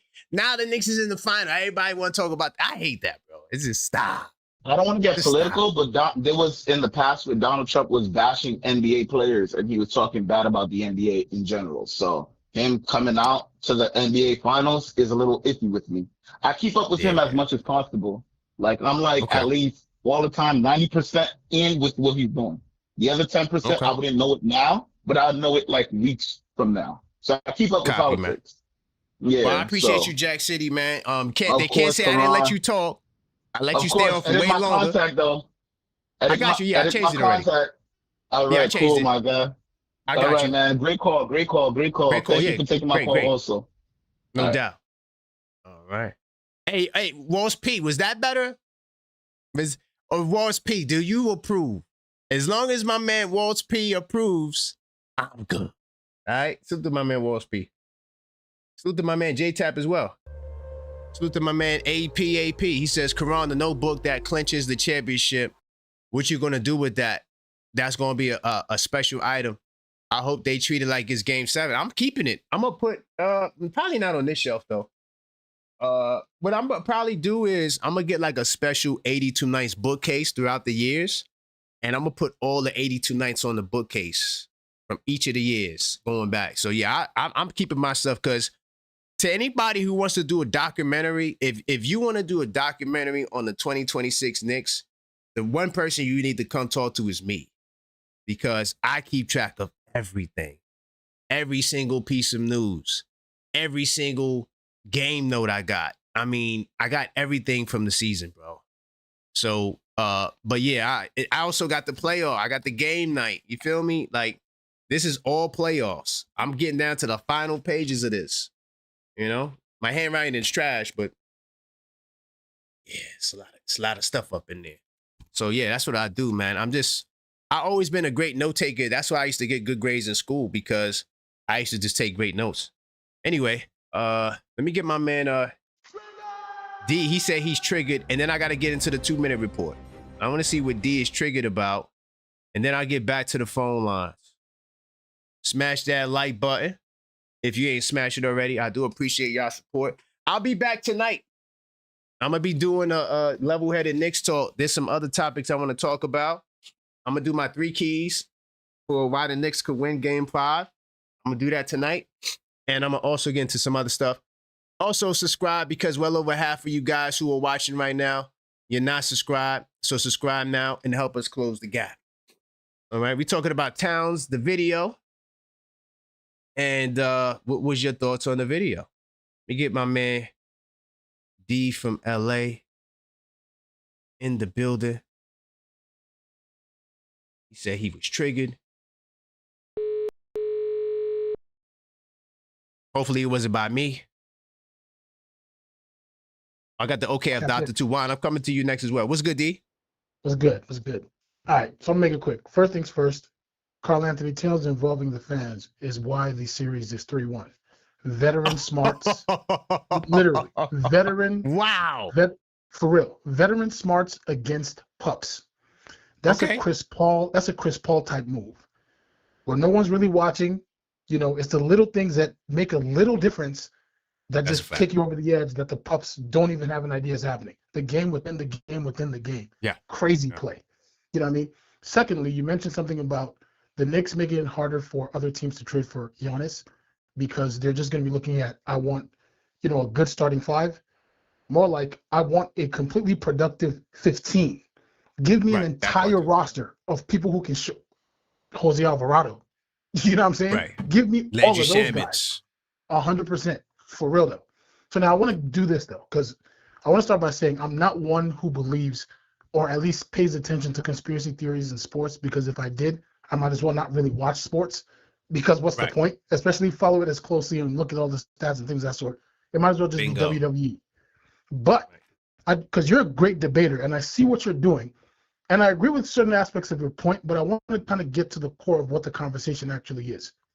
So the statement is that there's those who believe that the reason why the refs ref the game the way they did is because of conspiracy theories. Now, again, I don't focus on conspiracy theories, but is it possible to have the conversation about Game 3 and focus on just the officiating and how it was less in favor of the Knicks than the Spurs without mentioning conspiracy theory? Like, would you agree, or maybe agree or disagree? What is your perspective of how Game 3 was officiated outside of conspiracy talk? I think that we played terribly. We missed 11 threes in a row in the fourth quarter. We gave up 21 points off turnovers. Our captain, Jalen Brunson, even though he had 30 points and he shot pretty decent from the field, he had 5 big turnovers. I mean, there's also another thing too when we're talking about fouls. See, this is why I don't actually play the game of chess, but when I do these debates or these conversations, I'm a chess player. They use Mike Brown. They had 10 more free throws, right? They used that. So then when Game 4 comes around and we had 23 free throws to their 6, now the argument is, oh, it's not about the free throws.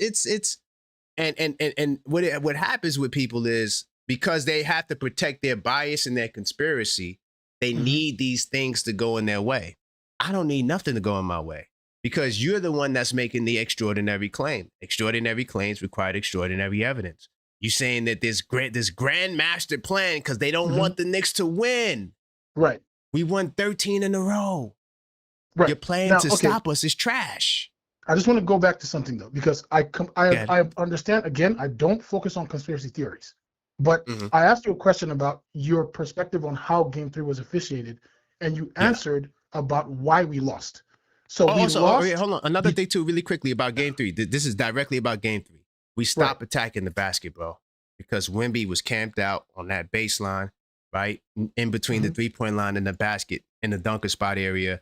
and he was in position to help on drives. So anytime we would drive the ball, that's what led to a lot of the 11 threes. He was in the paint being a deterrent. So instead of trying to go draw contact, we settle for threes. Right, which again, so it's hard to call fouls. Okay, sorry. Right, so that focuses on why we lost. Because again, I'm not a conspiracy theory guy. I do believe though, Game 3's officiating specifically was terrible for the Knicks, and it has nothing to do with conspiracy theory. I'm not pointing out any conspiracy theory, but for example, if the statement is made that a car drove 300 miles per hour, and somebody says the reason is because the government doesn't care about kids in the school zone or whatever the case may be, I can still say that car did drive 300 miles per hour without looking at whatever crazy reason that somebody is saying, right? Right. No, we agree the referees are trashed, but the refs have been trashed the entire playoffs, not just But in Game 3, who were they more trash for, though? That's the conversation. Okay. Because, and I'm it depends who you're talking to.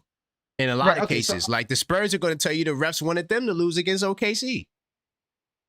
Fair point. And that's conspiracy theory, folks. And I'm going to close with this, though. I'm sure that, I know you watch MSG. I'm not in New York, so I don't get to watch MSG. But I'm pretty sure this offseason, or if this hasn't happened already, the NBA is going to reach out to ABC.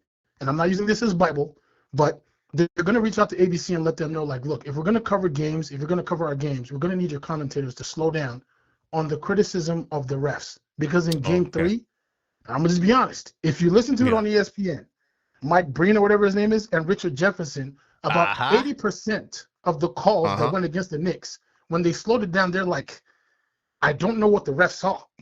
Right. About 80% of the calls that they went through. And I think another thing in closing, I'll let you go after this. I think one thing that we should do when, after we win the championship, when we have a slow off season, whatever the case may be, I think we should all watch Game 3, maybe as a Discord or whatever the case may be, just to kind of look at Game 3 specifically in the officiating. Because I wouldn't mind that. Yeah, I think that would be a good idea. But nonetheless. But also, another thing too, really quickly, because I know you want to go, but you said something that is I forgot to mention as well. Mm-hmm. The color commentators are influencing the public as well. So if you hear the color commentators talking about the refs, that also fuels this narrative on the refs. Because I guarantee you, if Mike Breen and them was like, oh, that's a good call, the amount of referee talk would diminish because we're greatly influenced by what we watch in media. Which is fair, right? But I would leave that to those who are not Karan. Karan's basketball eye can watch the game and see, okay, this doesn't make sense. So those who will be influenced by the commentators, good luck to them. But I think we should watch it together because not a conspiracy theory guy, but Game 3 was almost impossible to say some of the calls, a lot of the calls make sense. I'm not saying that's why we lost. But what about Game 4, though? Did the calls make sense in Game 4? So now here's a point that I'm going to make. I think those who argued the conspiracy theory and used Karl-Anthony Towns as their proof failed themselves because Steph Curry is known for the three-pointer. Manu Ginobili is known for the Eurostep. Michael Jordan is known for air. And Karl-Anthony Towns is known for stupid fouls. So even when he doesn't, for real though, so even when he doesn't foul, for real, he is the stupid foul version of Draymond Green's technicals. It's like your resume doesn't help you. You know what I'm saying?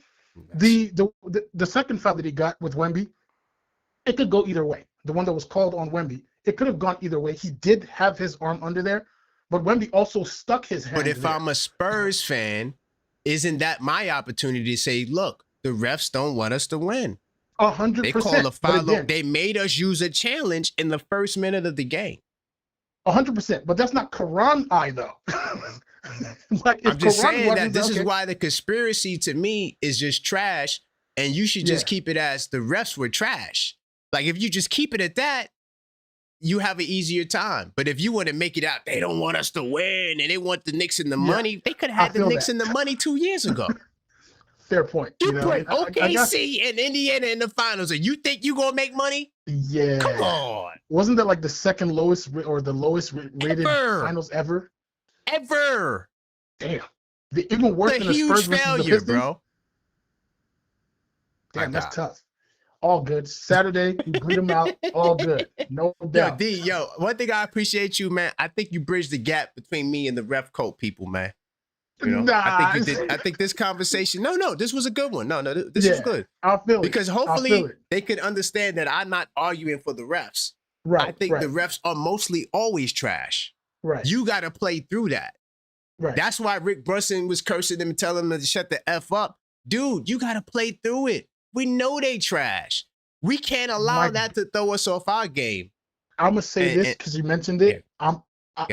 Rick Brunson, God bless that man, because Mike Brown, the coach of the Knicks, and God bless Mike Brown for not having an ego get in his way, got on the podium after a game and said his assistant coach told him to stop whining. Yep. That's gangster. That's gangster. Shut the F up. Shut up, coach. Stop crying. I said, Bingo. Oh my God, collaboration. All good. Collaboration. Nah, it's all good, D. We could talk all day, man. I appreciate you, my brother. No doubt. No doubt. By the way, D, recently we've been good, but D used to trigger me like every other day in the Discord. Me and him would go back and forth. I'm talking about intense debates. But we never ever do ad hominem. I mean, the ad hominems came out the other night with some people in the Discord, but yeah, that dude, I like D because he's an out of the box thinker. You feel what I'm saying? He never comes with the normal the Nick talk. He always tries to give you, something out of the box. So I do appreciate him bridging the gap for me. Big time salute to my man Walls P. He says, "Lo, I approve this message. Lo, KP for prez." Hey, thank you, man. See, I could have the conversation, and I gave the brother more time. He sent me a nice donation as well, and I let him get his point out. So I don't really care if we agree. Just don't get me to be a part of your cult. That's all I'm saying. Don't get mad because I don't agree with you and I don't want to confirm your bias. I don't have to do that. But I want to talk about the last 2-minute report really quickly, and I'm gonna get right back into the phone lines, take some more calls. The last 2-minute report for the last game came out. And to all the ref code people, I need to know your honest and most objective, level-headed take when it comes to this 2-minute report. All right? NBA releases the Game 2 report.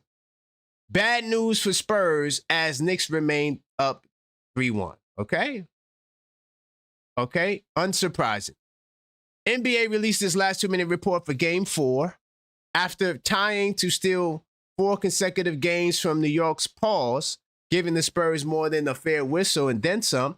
The NBA finally gave the Knicks a break. They gave the Knicks a break? Not these refs. Oh, no. How did the Knicks get a break? Knicks never get a break, man. It's this grant. They don't want us to win, bro. Yeah, man, they trying to extend the series. They want us to lose so it could go 7. Anyway, as always, the report focused on the late game developments, okay? And they heavily debated defensive play involving OG and Fox. Now, I think that's cap. I wouldn't say it's heavily debated. I think everyone thinks that was a great block. Salute to OG and Anunoby. By the way, I forgot to reiterate that question because nobody really talked about it. But is OG Anunoby, is his tipping the top 10 sports play in New York City history? All right. Some fanatics elsewhere, even a black and white clad intruder who invaded PT's comment section a few hours ago, decided that OG had fouled Fox. Now, you see this? Now, so it's funny to me, right? So the Spurs got their own conspiracy theorists. It was a foul on Fox. Jose went back court. Look at them. In the first minute, they called the foul on Wemby. They trying to cheat us. The Spurs are saying the same thing y'all saying in reverse. And I laugh at both of y'all. Because y'all both wrong, goddammit. Ain't no conspiracy when your team... See, that's my problem. It's only the conspiracy when your team loses. It's never the conspiracy when your team wins. Oh, we're just that great. They want us to lose. That's why they took away the calls in Game 3. It's not the fact that you missed 11 threes in a row. It's not that you gave up 21 points on turnover. Oh, no, that's not the reason why we lost. Can't be. Gotta be the refs. Look at the calls. Oh, okay. So let's see about the calls here. We already talked about Towels getting the fans to stand by Harper. We talked about that. Ref was right there. Was that a violation? I don't know. Let's see what the last 2 minute report had to say. Okay. So the refs, they viewed the OG block. They said it was fair. It didn't come up in the report. Okay. Now, according to the NBA's pristine review, the on-court decision not to call the foul was correct. OG made a legal block. Of course, that sequence happened within 12 seconds. Okay. Now, that call was upheld. However, the report identified 2 officiating errors in the final stretch. Wait, what? The refs made another mistake? Not these refs. Oh, no. Did the refs make a mistake? The Knicks won the game. It's a concerted effort to extend the series. So why did the refs do this? Why did the refs allow the Knicks win game 2 when they could make more money with the series going 6 and 7? The argument just doesn't make any sense. Your team lost. Deal with it. It's life. It's basketball, bro. The first error came approximately with 1:02 remaining when Stefan Castle was ruled out of bounds during a drive. The NBA determined that the call was incorrect, noting that Josh Hart made illegal contact with Castle and should have been called for the foul on the loser Spurs player. All right? Knicks 2, Spurs 0. Hart impedes Castle on the drive as Castle is incorrectly called for committing an out-of-bounds violation. Now, had the Spurs, now here's the conspiracy for the Spurs side, right? Y'all ready for the Spurs conspiracy? Now, had the refs not tried to cheat us in the first quarter when they called the foul on Wemby when it was really on Cat, we would have had an extra challenge so we could have made the challenge for that call. That's what the Spurs fans are saying. But y'all don't care about that because y'all Knicks fans and we won the game. They're conspiracy theories, it don't matter. Because we don't give a damn about them. That's San Antonio. But do they have a point? Because they would have had the challenge had they not had to use their challenge earlier. Or no, that's out of bounds. All right. The second missed call, and I'm just going to only share this to be fair because I could have just shared that first one and kept it pushing. The second missed call involved Victor Wembanyama, who was not called for a defensive 3-second violation earlier in the final minutes. Okay? Knicks 2, Spurs 1. These were the 3 plays discussed.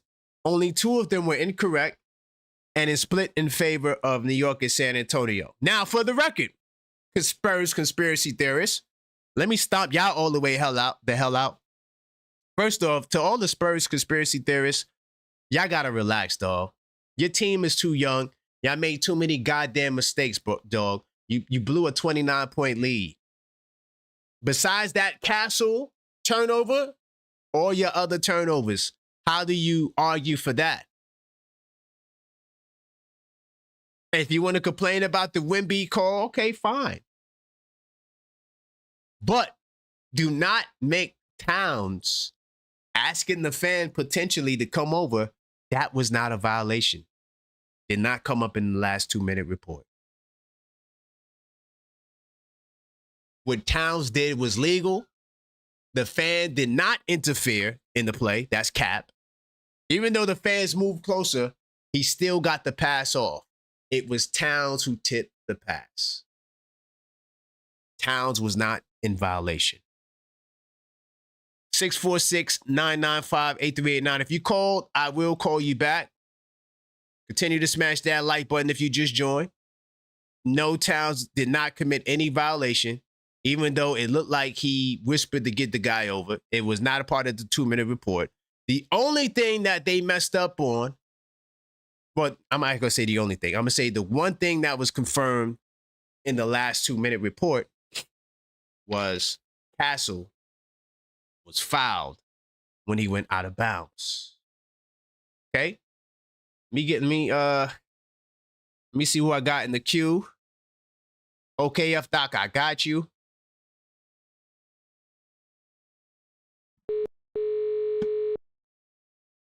Continue to smash that like button. And I'm going in the queue now. If I missed your call, I'm calling you back.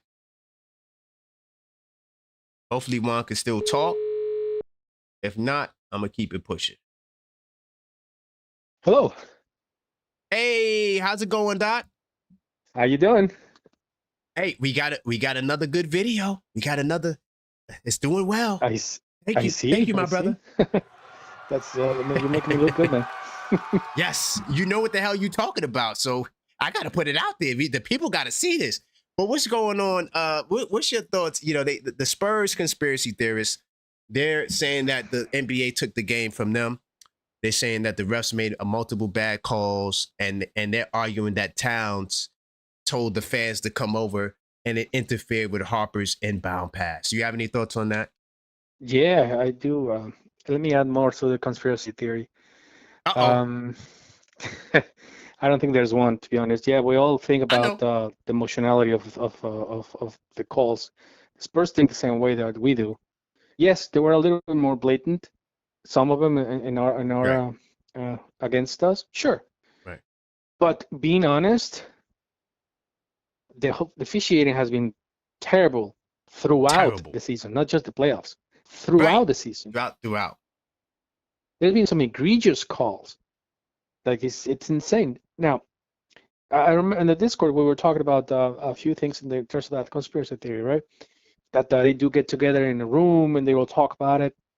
They see videos. Sure, they do. That's exactly what they do before the season starts. They tell them this is a call you should be calling. This is a call you should not be calling. This is a call you should be calling. So they tell you based on the rule book what calls to make. One of them was Towns hooking up arms. They are not consistent with the interpretation of the rules. That part. They have not been. Yeah. So that it's on the referees per se. The inconsistency. But it's not one way or another. It's all of them. It's all of them. Bro. Yeah. 100%. You know, it's all of them. So what I see in this is just the NBA has a problem. Sure. But it's the NBA, the officiating in general. Yeah. It has been bad. But yeah, we had a couple of them, and that's what we lost. Of course, we're going to look at that more because we lost on game 3. Right. Bingo. But then you don't see the foul that they should have called against, just to give an example, being objective in that matter. And we talked about it yesterday. Yeah. Bridges drops on the floor. Wimpy on the floor. Yeah, he definitely did. They didn't call that. They didn't call it.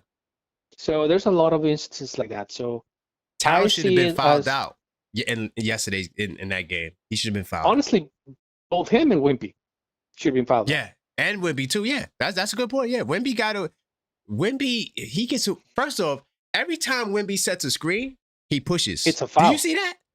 Yeah. Do you see how he puts 2 hands and they let him get away with that? But then again, also, and I'm not going against our team, but Towns always hits with the hip when he sets a screen. 100%. And he bends over, right? Like he leans forward. He leans with the hip. So there's always hip checks on that matter. So they're not always being called. So we had a couple of goaltendings that should have been called. Yes. Interference. Sure. That talks about the inconsistency of the referees. Bingo.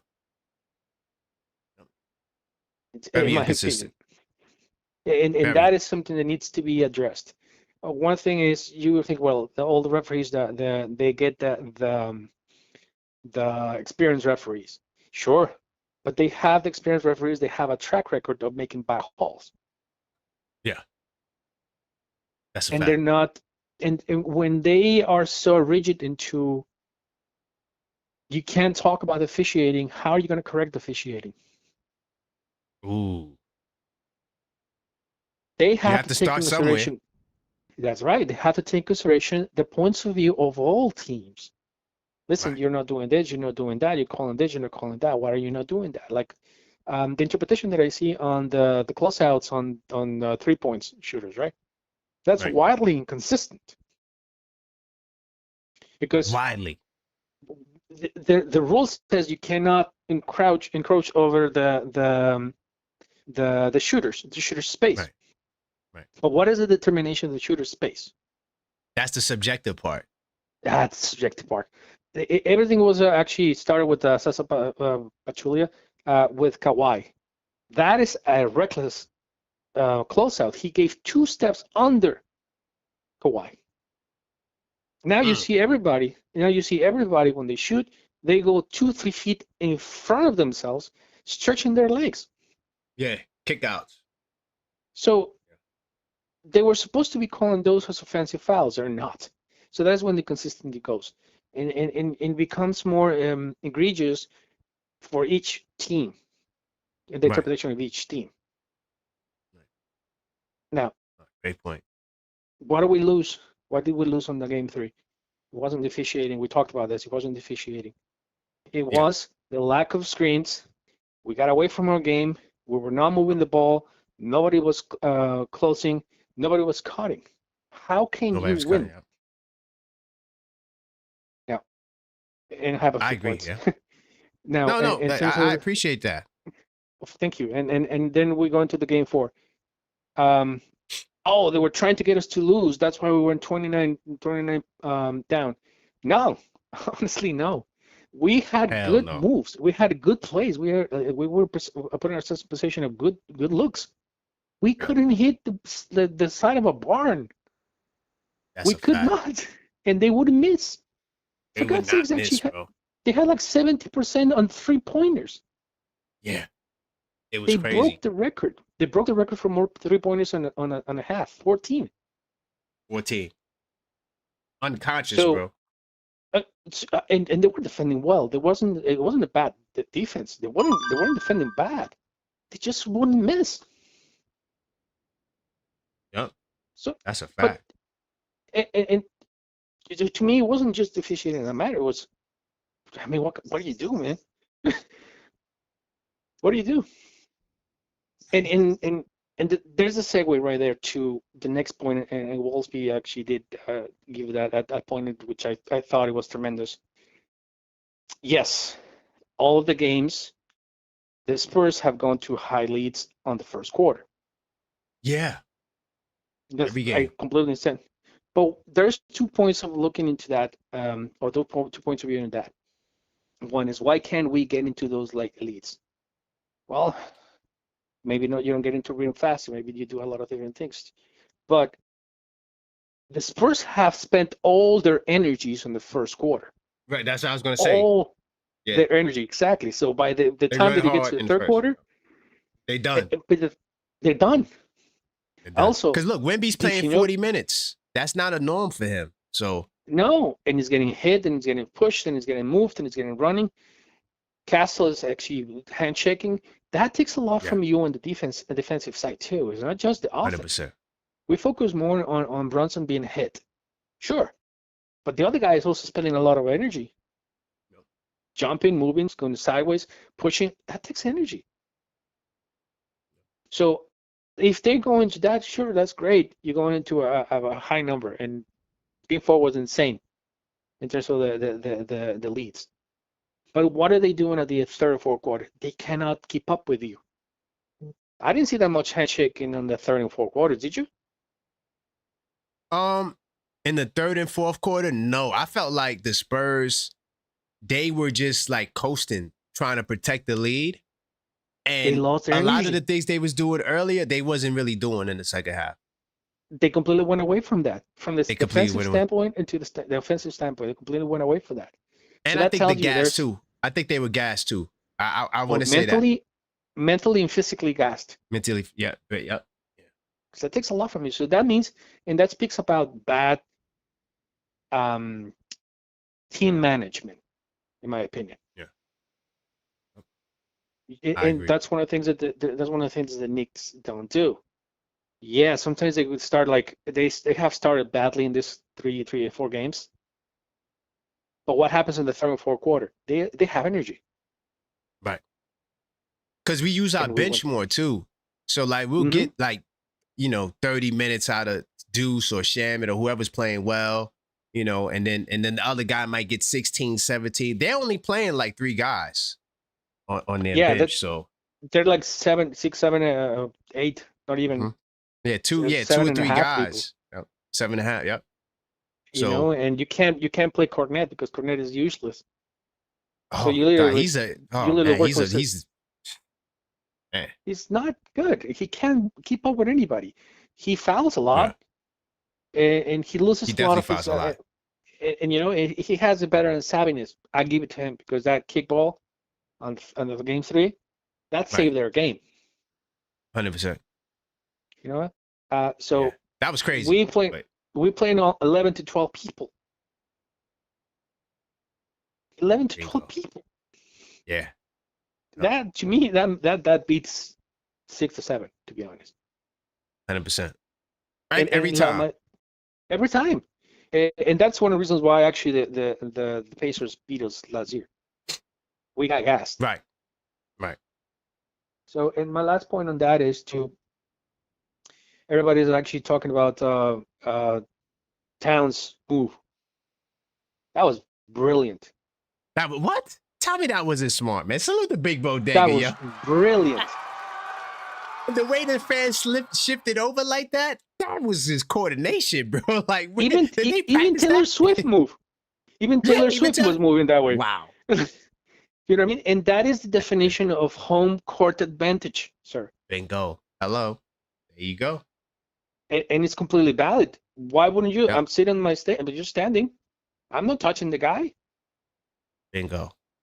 So the referees was right there. They were like, sure, okay, no problem. They seen it. He handed them the ball. It's all legal. It's all legal. So to me, that was a brilliant move. I don't see anything wrong with that. The Spurs have done that something right next to us. Didn't there was people heckling oh yeah. Brunson? That fan was banned, by the way, too, for the rest of the finals. That was that got into it with Brunson. Yeah, they banned. Great, because that was horrible. But you see what I mean? So that's how the public and the people actually getting into that, and that's your home court advantage. Bingo. Some things are good. Some things the way you do it is wrong. You know. So, in my opinion, this was brilliant. And one thing that was overlooked, and we're talking about the bad officiating too. The Cat's fingertips touched the ball. Yes, that was great defense. That was extremely good defense, but they did not start the clock. That part, see? That should have started the clock. It should be over. And that's game. When the Castle grabbed the ball, they should have been over. It should have been over. Before it got to him, because once he touches the ball, and that's it. That's it. It was 1.2 seconds only. By the moment that Castle already got the ball, it was over already. So why they didn't look at that in their last 2-minute report then? Or why didn't that come up in the 2-minute report? That is actually something that I cannot answer to you, to be honest. You see? Because to me that was. So now both the Knicks conspiracy and the Spurs, y'all all got stuff to talk about. Y'all both got stuff to complain about. Yeah. It's trash. With the Knicks, we can complain that they didn't actually start the clock. Right. The game is over. Once he hits the ball, it's over. There's 1 second. Poof. That's 1 second. It's over. And then actually the Spurs can complain. Oh, they were too close. That actually wouldn't give you time. Castle didn't have time to grab it. See what I mean? So there's two sides of the coin. So two sides of the coin. Just a bad officiating all over. All over. Yep. Man. But that Ron, I think it was great. I appreciate you, man. You always give great calls, and you help me out so much, man. I appreciate you, my brother. I try. I love talking to you guys. So thank you, man. Let's get it on Saturday. Let's go. Knicks in 5, baby. Big time. Knicks in 5. You got it. All right. Salute. That's the OKF doctor. We got a video right now that's doing really good where we was breaking down how dirty Wemby is and the danger that he could have caused to OG Anunoby. Go check that out. Right after this is in the video section. It's a really good watch. And the thing I love, the thing I love about Juan is that he has a great way of explaining the intricacies of the medical side to, sports potential injuries and things of that nature, and making it easy for us to understand, But salute to my man, OKF, the OKF doc. Juan in the building. Get my man Rock through here. By the way, to the people who sending me messages, just call up, dog. I don't know what the hell you sending me.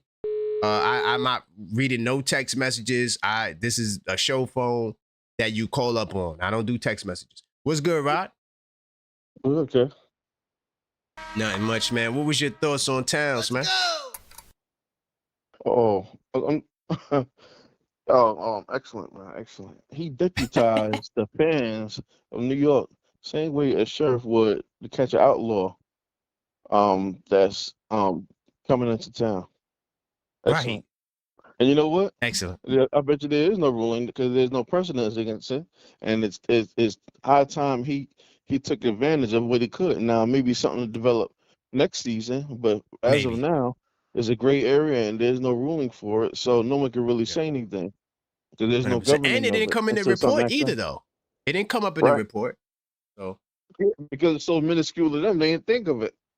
right. And not Because the everybody fan seen didn't it hit from him. the angle it was. Right. The fan didn't hit him or push him. So Right. you know. Right. Exactly. Quick question for you. The longest a contract could go in the NBA is 4 years, right? 5, I think. 5. 5. Yeah. Could they be what should I say it? What's the word I'm looking for? Could they be They used what's to the be word I'm looking 7 years. Well, they It used to be not be 7. a limit, but then they became 7, did it with the 6, then it with the 5. I think in the CBA they need to adjust that because remember we brought up the whole Greek salad thing and I brought up my fantasy where he waits out the year and then the contract ends and he comes to New York and they sit down at the table and try to fit under this and all that. I was thinking and maybe CBA should the players should work against that and try to say there's no limit to how many years it is because then we could possibly get a difference in salaries. Anyone deferred their salary in the league right now that you know of? When you say the first salary, are you saying like weighing it on the back end? So you taking Yeah. the bulk of it toward that's common. You could weigh it on the front end. So like you could let's say you got a $30 million contract, you could do 15 million the first year and then Right. 7.7, whatever in the last Okay. 2. Yeah. Okay. All right. I just wanted to ask you that. Mm-hmm. Okay. You remember the conversation we had, right? You remember it? About the Greek salad? Yeah. Was it trading for him or waiting for him? Waiting for him. Oh. Nah, it's not going to happen because whoever trades for him, he going to sign. He got to sign. That's going to be a part of the terms. They're not going to do the trade unless he signs. 10 seconds. Yeah, but if he says he's not going to sign, they're not going to trade for him. They're not going to trade. Now, if he stays in Milwaukee. That's what I'm saying. Let him wait it out because as currently situated, the way we're built, everyone's going to try to replicate the building of our team since the way our team is built, it can nullify San Antonio. So they're going to seek to build a team the same way. And like you said before, having to give up so much for him, he won't be able to even come close to us. At least it's going to take him at least 3 years, and that's 3 years off of his shelf life. So it doesn't behoove him. So, but if he waits it out and then join us, well, the rest. I got you, man. I appreciate you, Rock, man. Great call, my brother. All right. Big time salute. Yep. All right. Salute. By the way, Jack City, I just see your message, right? Salute to you, Jack City. You said you didn't see Cat touch the inbound pass? And you said you watched the game how many times, bro? And you didn't see this? Look at this. You said you didn't see this? Look. When Harper throws the ball, watch Cat's hand. Look at this. The game should have been over. As soon as Cat touched the ball, that's the end of the game. Watch. It's hard to see it from that angle, but he touched it. Like when it gets to this point right here, let's see. Get it. Yeah, it's kind of hard to see from this angle because it's going super fast. but he does tip it though. He touched it. That was great defense by Towns. And that kind of what it did was when he tipped the pass, it kind of slowed it a little bit, and it gave Hart and Mitch extra time to close in on Castle. But honestly, he touched the ball, and that should have been at the end of the game. So.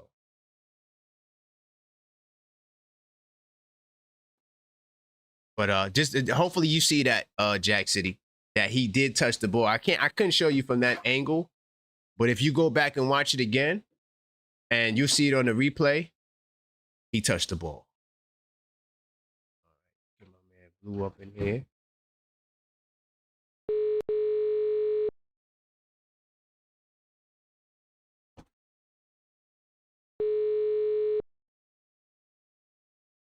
I miss your call.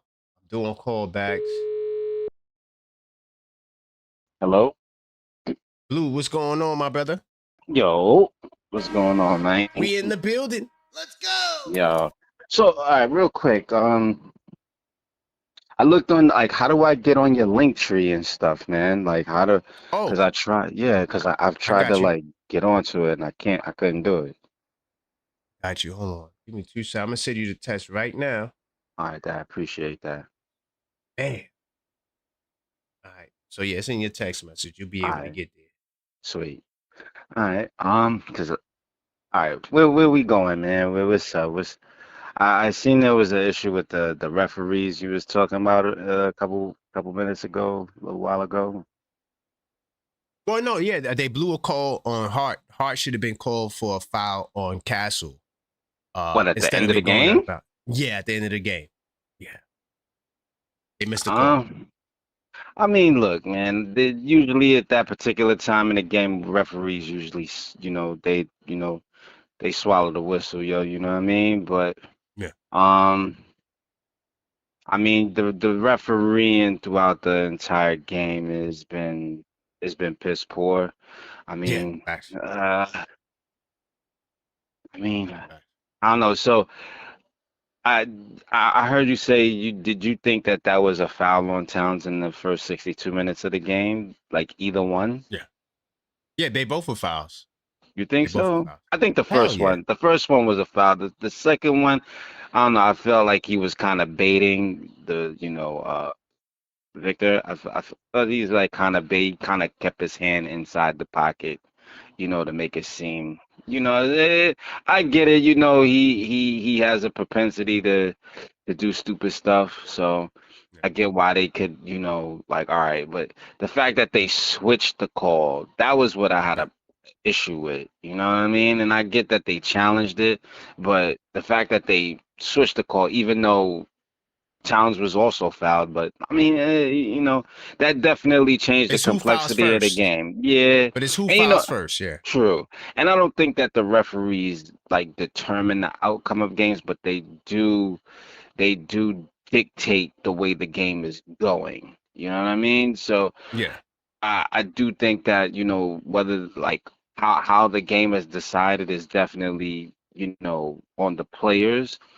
Hence is why they didn't make those foul calls called at the end of the game, on both sides, but like they do dictate the way the game is played though, whether the physicality is too much or, it's a lot of things, but, I mean, I do think that, game 5, I don't want to hear nothing about refereeing. I just want to see, yeah, right. Just like for game 5, what I really want to see is like, how when two boxers come into the ring and you hear the referee say, I just want a clean fight here. That's kind of what, I think everybody is looking for, where it's not, there's a whole thread of referees, having a whole host of bad calls, but yeah, that's crazy. Yeah, I don't want to, I don't want to see that, but what I do want to say real quick is that, Kalshi has the Spurs favored by 61% chance of winning the game. And I don't know, man, that's just That's crazy. You know, I mean, So 61%, and they're favored to win by 5.5 points. And yeah, and the betting odds haven't moved in terms of like right, whether or not they're closing the gap on that margin. They haven't they haven't closed the gap in the past like almost 48 hours. right. Well, So they pissed at the Blue. They pissed at us, because they've been losing so much money on the net, bro. yeah, that's a They fact, yo. pissed. That's a fact, yo. I ain't even gonna lie, man. Yo, That's a fact, yo. They've been they had the losing Knicks, crazy bread. bro. We minus 2.5 yesterday, right? We win by Yeah. 1 point. True. Yo, that's yo, that's wild, man. That's That's wild. crazy.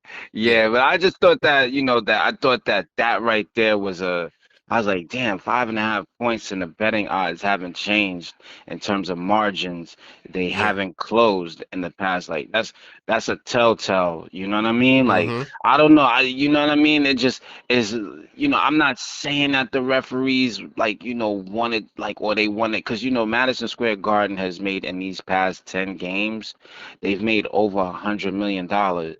You know what I Yeah, mean? In a these lot of past money. 10, yeah, it's crazy bread. So I don't know, man. It's a lot, man. But let's go Knicks, Thank you, Blue, man. nonetheless, I for appreciate you, sure. my brother. Big Nah, you time. know it. All right, bet. One. All right. All right.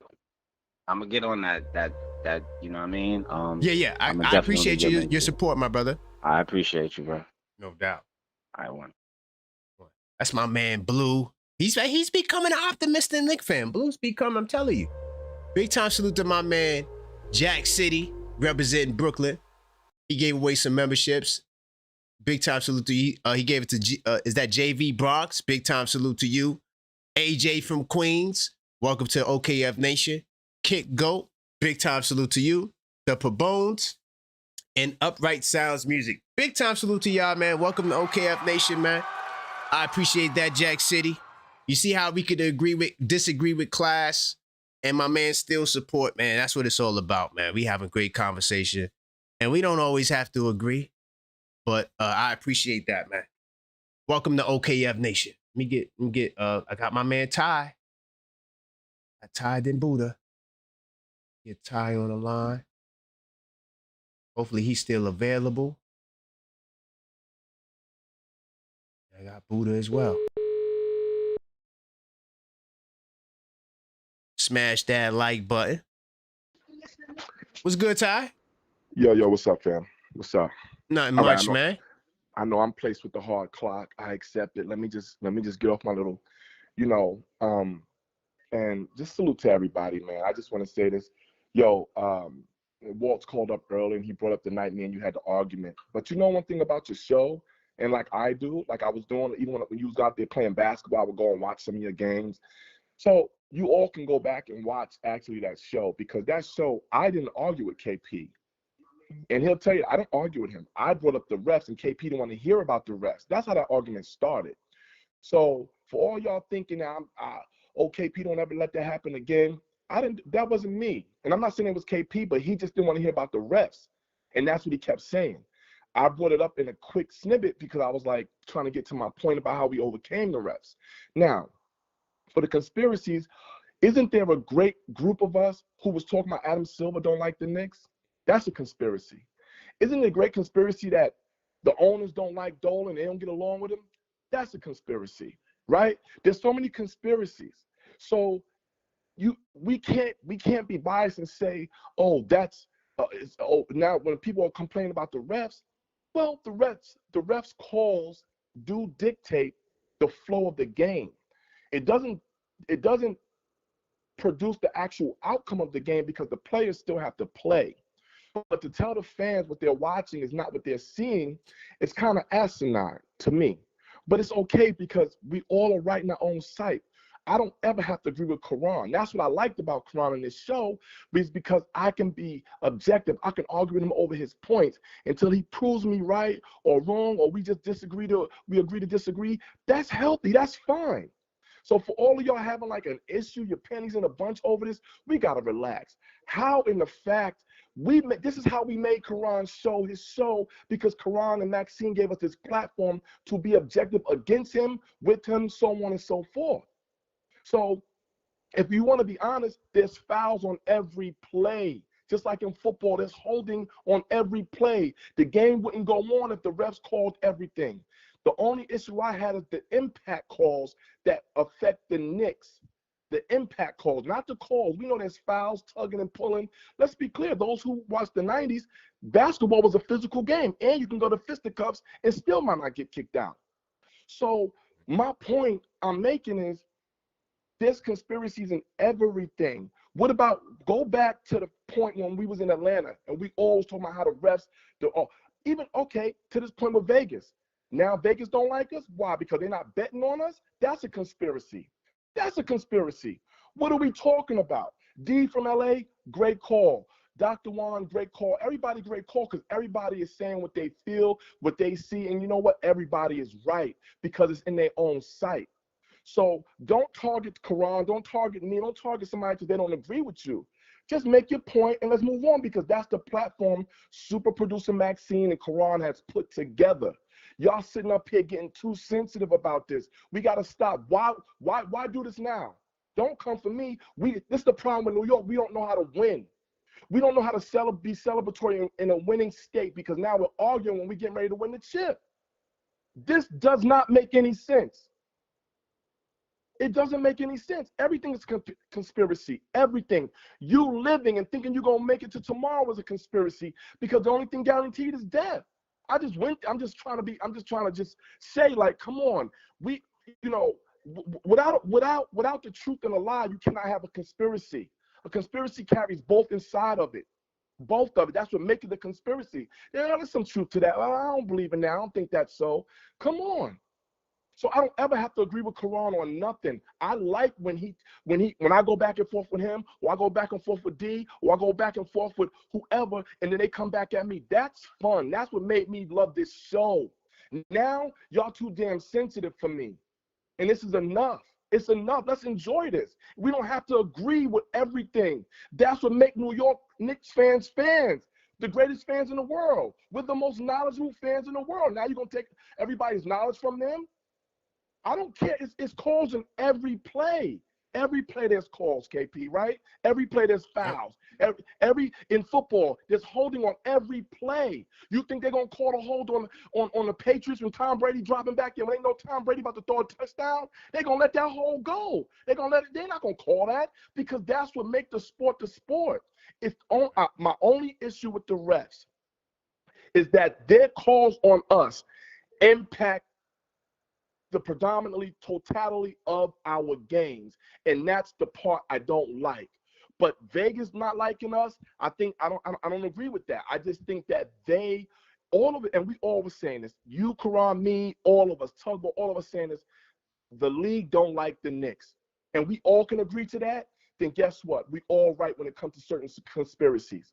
I'm the one who told everybody Adam Silver was from New York, for those who didn't know. I'm the one who told y'all he grew up a Knicks fan. I'm the one who told y'all Donald Trump been at those games before he got in politics. He been at those games. He been hanging out with Diddy, no Diddy, but he been hanging out with all of them. So despite his political stance, we got to stop. That's the only reason. Dolan asked Trump to come because Trump was always a Knicks fan. Do your homework. And the reason why y'all say Trump was talking about the NBA because the NBA would not allow Donald Trump to get an NBA team. They told him no every time he tried. That's all I got to say, KP. I love your show, man. It's fire. I'm going to continue to support you. But at the end of the day, I just wanted to clear that up because it's just a lot, man. But your show is fire. Yeah, I never singled you out because I wasn't just talking to you that night. No, you made that clear. But some people felt like that, bro. Some people I got people like my man Jack City. Who's the Jack City? That's my man, though. But it wasn't just Jack City either. It's a crew of them that was coming for me. You told me in the Discord. Yeah, you told me in the Discord. Yeah. Not just the Discord, or on the channel. On the channel. You know what, KP? And I told you in the comments. I told you this a long time ago, and me and you always get into it, like you and D used to get into it, and you and J-Tap. You got, and I'm not saying you have to, but you think we something? Wait till your channel grows. People gonna come at you with everything. I need you to gain thick skin because you on your way, champ. Like I don't. Now my skin is thick. No, but you know, I was upset with the people, the conspiracy people wanted me to be a part of their conspiracy. I'm not. I don't have to be a part of your conspiracy, bro. No. Yeah, the refs.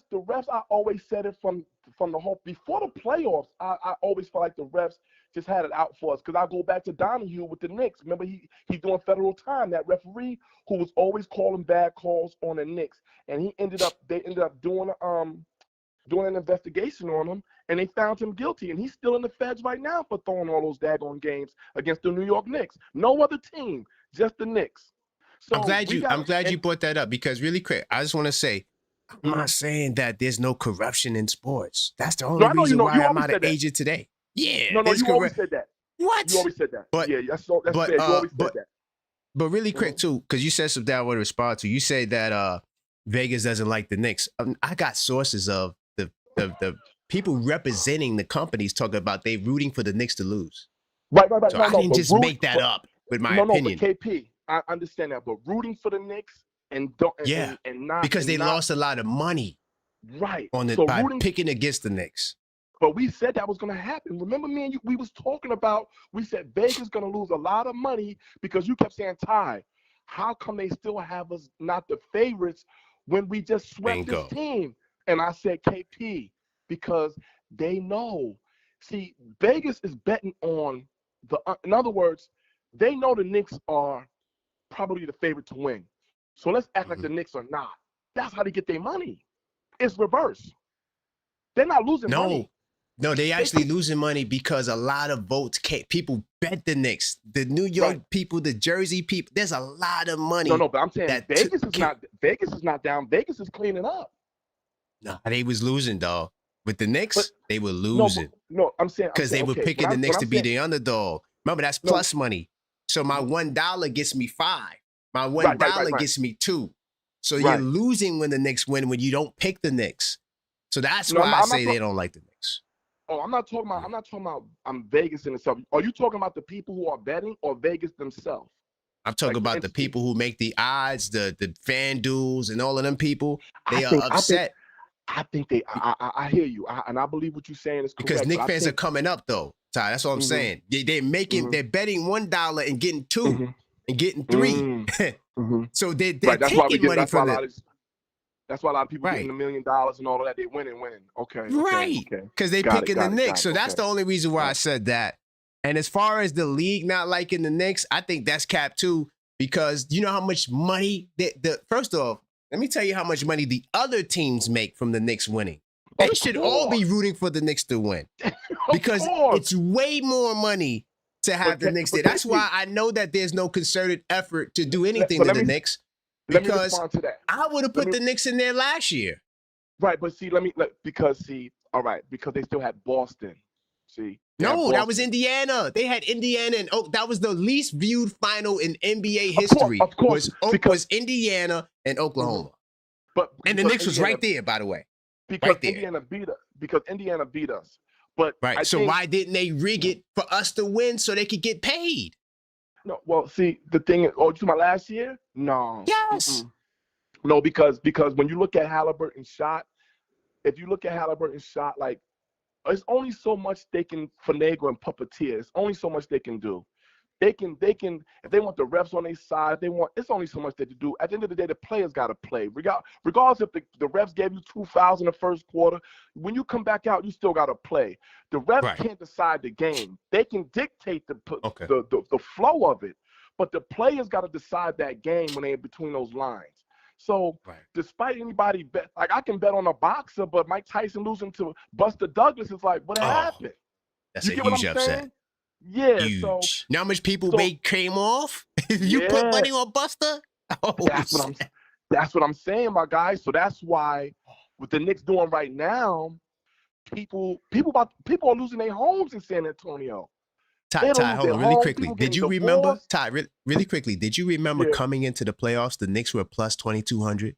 Yes, bro. Yes. So imagine how many Knicks fans just fanning out. I'm picking the Knicks to win the championship. That's a fact. They had Cleveland ahead of us. They even said we was going to lose to Philly. They said we was going to lose to Atlanta. And then we take the first 2 in San Antonio. That right there should have sent a ripple effect through the whole league. But people could not believe their eyes because they don't like us. They don't like us. We're from New York. People don't like us because we're a proud fandom. We're a proud city. We're a proud state. They don't like us. They don't. Everything runs through us. The fashion, the money, the media, everything runs through our soil. So people, they can't stand that. And if it wasn't for us, these small market teams wouldn't even be available. They wouldn't even be available.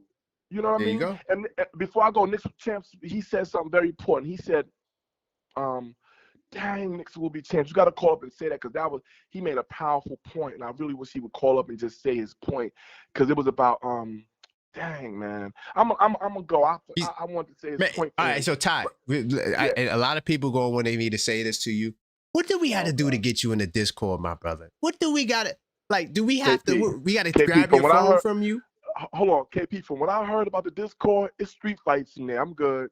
I can't lose my badge. You know what it was? Look. No, I'm just playing. That night, it got a little crazy. But we know, but we all rectified it. You know what I'm saying? Right. It got a little dicey. People was calling each other names and things like that. We had to shut it down. Yeah, it got a little crazy, but we worked it out. Because we all good now. We didn't know how to handle victories, man. We have that not. Part. We have not experienced that. When you have someone who have not experienced success, when they get it, they're gonna either do two things. They're gonna do well with it, or they're gonna crash out with it. And also, Ty, remember too, another thing, we were down 29, so that's when it really got crazy. That's when it got crazy. I could have. No. See, God knows what He's doing. I want to get in the Discord, so I got to get in there so that way I can stay connected throughout the whole time, even in the off season. But that's why I was like, yo. After Cleo said, yeah, they in there going crazy, I was like, yeah, Cleo, see, that's why God gonna have me in there. it's only so much. It's all good. No, but here's the thing, though. We really talk basketball, though. It's like good basketball. Like Knicks will be champs. He asking a question in there every day. That's crazy. No, what about the Knicks versus the '96 Sonics? He'll ask something crazy like that. Listen, Knicks will be champs. I'm gonna be honest. I remember you was like, Ty, Knicks will be champs. Got some valid points. I'm like, no, he don't. You know me. I'm always ruffling people's feathers. And so I'm like, no, he don't. No, he don't. So then as I started just paying attention, I'm like, hey, Knicks will be champs is real knowledgeable about this stuff, man. Like that's why I wanted to say his point today. But salute to him, man. But listen, bro. Salute, Ty. Yeah, your chat, it's fine. I want to say this real quick before I go. And I don't see Joseph on here. Joseph had responded to me on here, and I was just talking about something. I was like, I was telling everybody that OG did foul De'Aaron Fox on that last play. He fouled him. He really did. You think so? Yeah, they showed it. They showed it in slow motion. Yeah, but it was but the refs said they he didn't though. The refs just say he did. When you look at the play, he hit his whole wrist and forearm. You know what I mean? That's how OG stood there. He thought he was going to call it. When you get a chance, look at it, KP. Look at it, because I couldn't believe it. The last 2-minute report said it was clean, though. So that's all I care about. We all can have our opinions. The referees looked at it. The head of the refs, they looked at it. They said it was clean. The head of the refs, we don't do. I ain't doing that with them because them dudes is funny. But no, honestly speaking, like if you go, I want you as a fan, you guys as a fan, just go look at it and slow down. I looked at it. I thought it was clean. Yeah. Oh, for real? Oh, you saw? Yeah. And you thought that was clean? Yeah. Hart got away with the foul with Vassell going out of bounds. That was a foul. They was never gonna call that. Not at the end of the game. But the one with OG. Yeah. I when they showed it, he did hit his wrist though. But maybe he hit the ball first, and I missed that. That's what. Yeah. You can hit the ball first. Once you hit the ball first, everything else is just subsequent. They don't. I mean, is what they call it? There's a word for it. It don't matter after that. Incidental or whatever. Yeah. Mm-hmm. Yeah, but it's all good. It's all good. But no, he was saying something to me, and I'm like, he was trying to trigger me. Joseph is funny, man. I told him, stop, bro, stop. It's like I realized, like people, they felt the ways when me and you went at it, but they don't know we always went at it. Since I've been on your show, we go at it. Yeah. That night was just crazy, and I didn't know you was going through stuff in the Discord as well. So that's why when I said the rest, it's this cult of Knicks fans that they want me to be a part of them, and I refuse to be a part of it. So that's why I was going extra hard that night. I'm like, please let's not do the referee, because I've been hearing about it for the past 2 days. I was so confused. I'm like, what are you? That's what I'm saying. So I just start blacking out. See, now that I'm not gonna do again. Okay. Yeah, I'm not doing that again. Okay, so Yeah, I apologize. it wasn't for even that you. because It's just that you kind of was there. You showed up on the block. Nah, yeah, it was already I got the brunt of it. I got the brunt of it. Right. You got the brunt. So it wasn't even you, to be honest. It wasn't Okay. even. I'm like, I said, me and Karan always going at it. I like the. No, but we always go at it. So that was light work. I Yeah, said, that I said, but I said, yeah, that okay. was light work. I wasn't tripping off of none of that. Yeah, but no, it's all good, man. Just keep doing your thing, man. And yo, I think the Knicks gonna win tomorrow, fam. Honestly speaking, like I'm not being funny. I don't think it's gonna be close. I do not think it's gonna be close. I got a feeling too. I wouldn't put like a guarantee. Like I wouldn't do my official pick 20, on that. I think we're gonna win by 20 or 30. I really do. I think we're gonna win so. by 20 or 30. I really do, man. I just think that the Spurs, Wemby's already tired. He has 1 day of rest. Then he has to do film. Then he got to get back out there. Like Figgy said it before, his body type, and OKF doctor said it too. Like he cannot sustain. He's got to get stronger. He's got to get faster because the way he is right now, he's too thin. He's too thin to be. Yeah. And that's physicality. So, but all right, man. I'm gonna let you take some other calls, man. Big I just want to time. say my piece, bro. All right. No bro. doubt, Ty. All right. Peace. All right. Salute to Ty. Salute to Ty. It's my brother. I wish we could get him in the Discord, but it's all good. But channel members, y'all don't have to go in the Discord, but it just get lit. You know what I'm saying? It just gets lit up in there. You see, my man Jack City said most of the Knicks fouls are off the ball. Spurs are on the ball. I don't know. I'm not gonna act like I analyzed that myself, but I will say though, Jack City, that both teams have to overcome the refs, and it's the team that can adapt the best that has the best chance. Because the problem, this is my main problem with the referees. In the first half, they call it one way. They have their stupid little ref meeting, and now they change it in the second half. And now you got to adapt to that, right? To get calls. And I think that the whole system needs to change. That's why next year, we didn't talk a lot about it, but they're going to have AI refs. So AI is going to be a part of the reffing. No more objective call. Any call that's objective, the AI is going to handle it. Out of bounds. What else? They said out of bounds. There's a couple of other calls. Out of bounds, kickball, not kickball, but any call that's objective, where it's like you can look at the replay, boom. The subjective calls will still be made by the refs. And I mean, that's where we have some problems. But at least now the AI can look at the out of bounds with this, that, and the third. And Jazz City also says, Hart and OG fouled Castle, and there was no call in the second quarter. Okay, yeah, it goes both ways. That's what I'm trying to say. It goes both ways, Jack City. And that's a fair assessment. Throughout the game, they're gonna miss calls, bro. Even on the level I play at. Like, all right, cool. So I used to play FIBA 3x3. You seen them tank top shirts I wear? Not this. This is a Knicks tournament I did. I'm not sure if y'all can hold up. Let me see if y'all can see it. This is from a Knicks tournament. But I got like 15 shirts like that because I played in like 15 different events. And so in that tournament, we're going up against all different types of level of competition. Former NBA players, overseas, D1, D2, all of that, right? And so it's a very physical game. And I can defend very physically. But if I'm guarding somebody that's 6'6", like Mikal Bridges height, I'm 6'2", I'm going to be mad aggressive, dog. And the refs don't call everything. Bro, you wouldn't have a game if we called everything. You feel what I'm saying? And so sometimes that can, it just is what it is. That's why I don't even talk about the refs. I don't really care, bro, at all. Jack City said I made a 3-digit bet while the Knicks was down game 4, and I'm up 4 digits. You see that? A lot of Knicks fans is coming up, bro. I wish I would have got into it, but I stopped betting this season. But I'm going to get into it, and I'm going to get into Kalshi as well next year as well. So that's going to be my next season venture. I want to get into it, and I want to see if I could try to make a bet. Also, yo, Jack City, I just seen this too. You said that you was at, hold on, was that Jack City? Who was that? Oh, you attended one of my events in Queens a few years back? I only did an event last year's playoffs.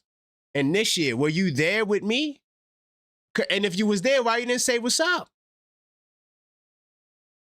Because I had 2 watch parties.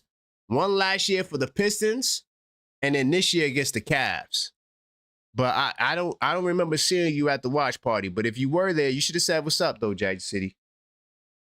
All right. Trying to see who else I had in the queue.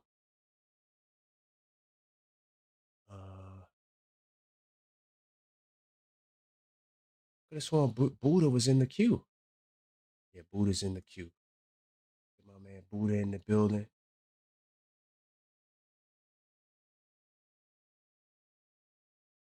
Me and Buddha, actually, that on that same show that people were critical of, me and Buddha had a great call. What's good, Buddha? How's it going, man? Can you hear me? I can hear you clearly. Can you hear me? Yeah, I can hear you now. It must be my service. My bad. It's all good. What's your thoughts on Towns, man? Towns with the feds. Before I get there, I'm gonna catch you up because I've been going back and forth with the show because I got my 2-year-old. So I just heard the Objective Knicks fan doctor talking. Kind of got triggered a little bit when y'all was talking. I had to go, so when I came back, Ty was talking, but he was making some of my points. I'm never going to talk just like Ty, but we had similar thought patterns as far as Towns and the play calling and stuff like that. I feel like, man, I don't even want to hear about it. Like he already said it. Like Towns, even with the screens, I've seen from the 60s, 70s, 80s, 90s, early 2000s, people do that lean type screen. Towns is not a malicious type player. We all can agree on that. So, do you agree with me? Do you think he's out there to hurt somebody like a Wemby or a Draymond or something like, or a Lambeer? Do you see Towns like that? No, but he's reckless though. He's reckless with hooking. Okay. And he's reckless with what do you call that? Flailing his arms. Okay. I'm gonna just say, like you said, they don't call everything, but we can go down a line of things that should be called and not be called. Like when he had that layup over Wemby and shot that hook, Wemby was just like hammering him and just was all on him. They ain't called nothing. He would just play like a big man. And like I told you before, I said before that so-called hooking, which was weak, before that so-called hooking that they reversed, they both was going at it. You know what I'm saying? You know, and then to come to find out, you know, he kept going at him, kept going out, and he got Wemby to throw an elbow.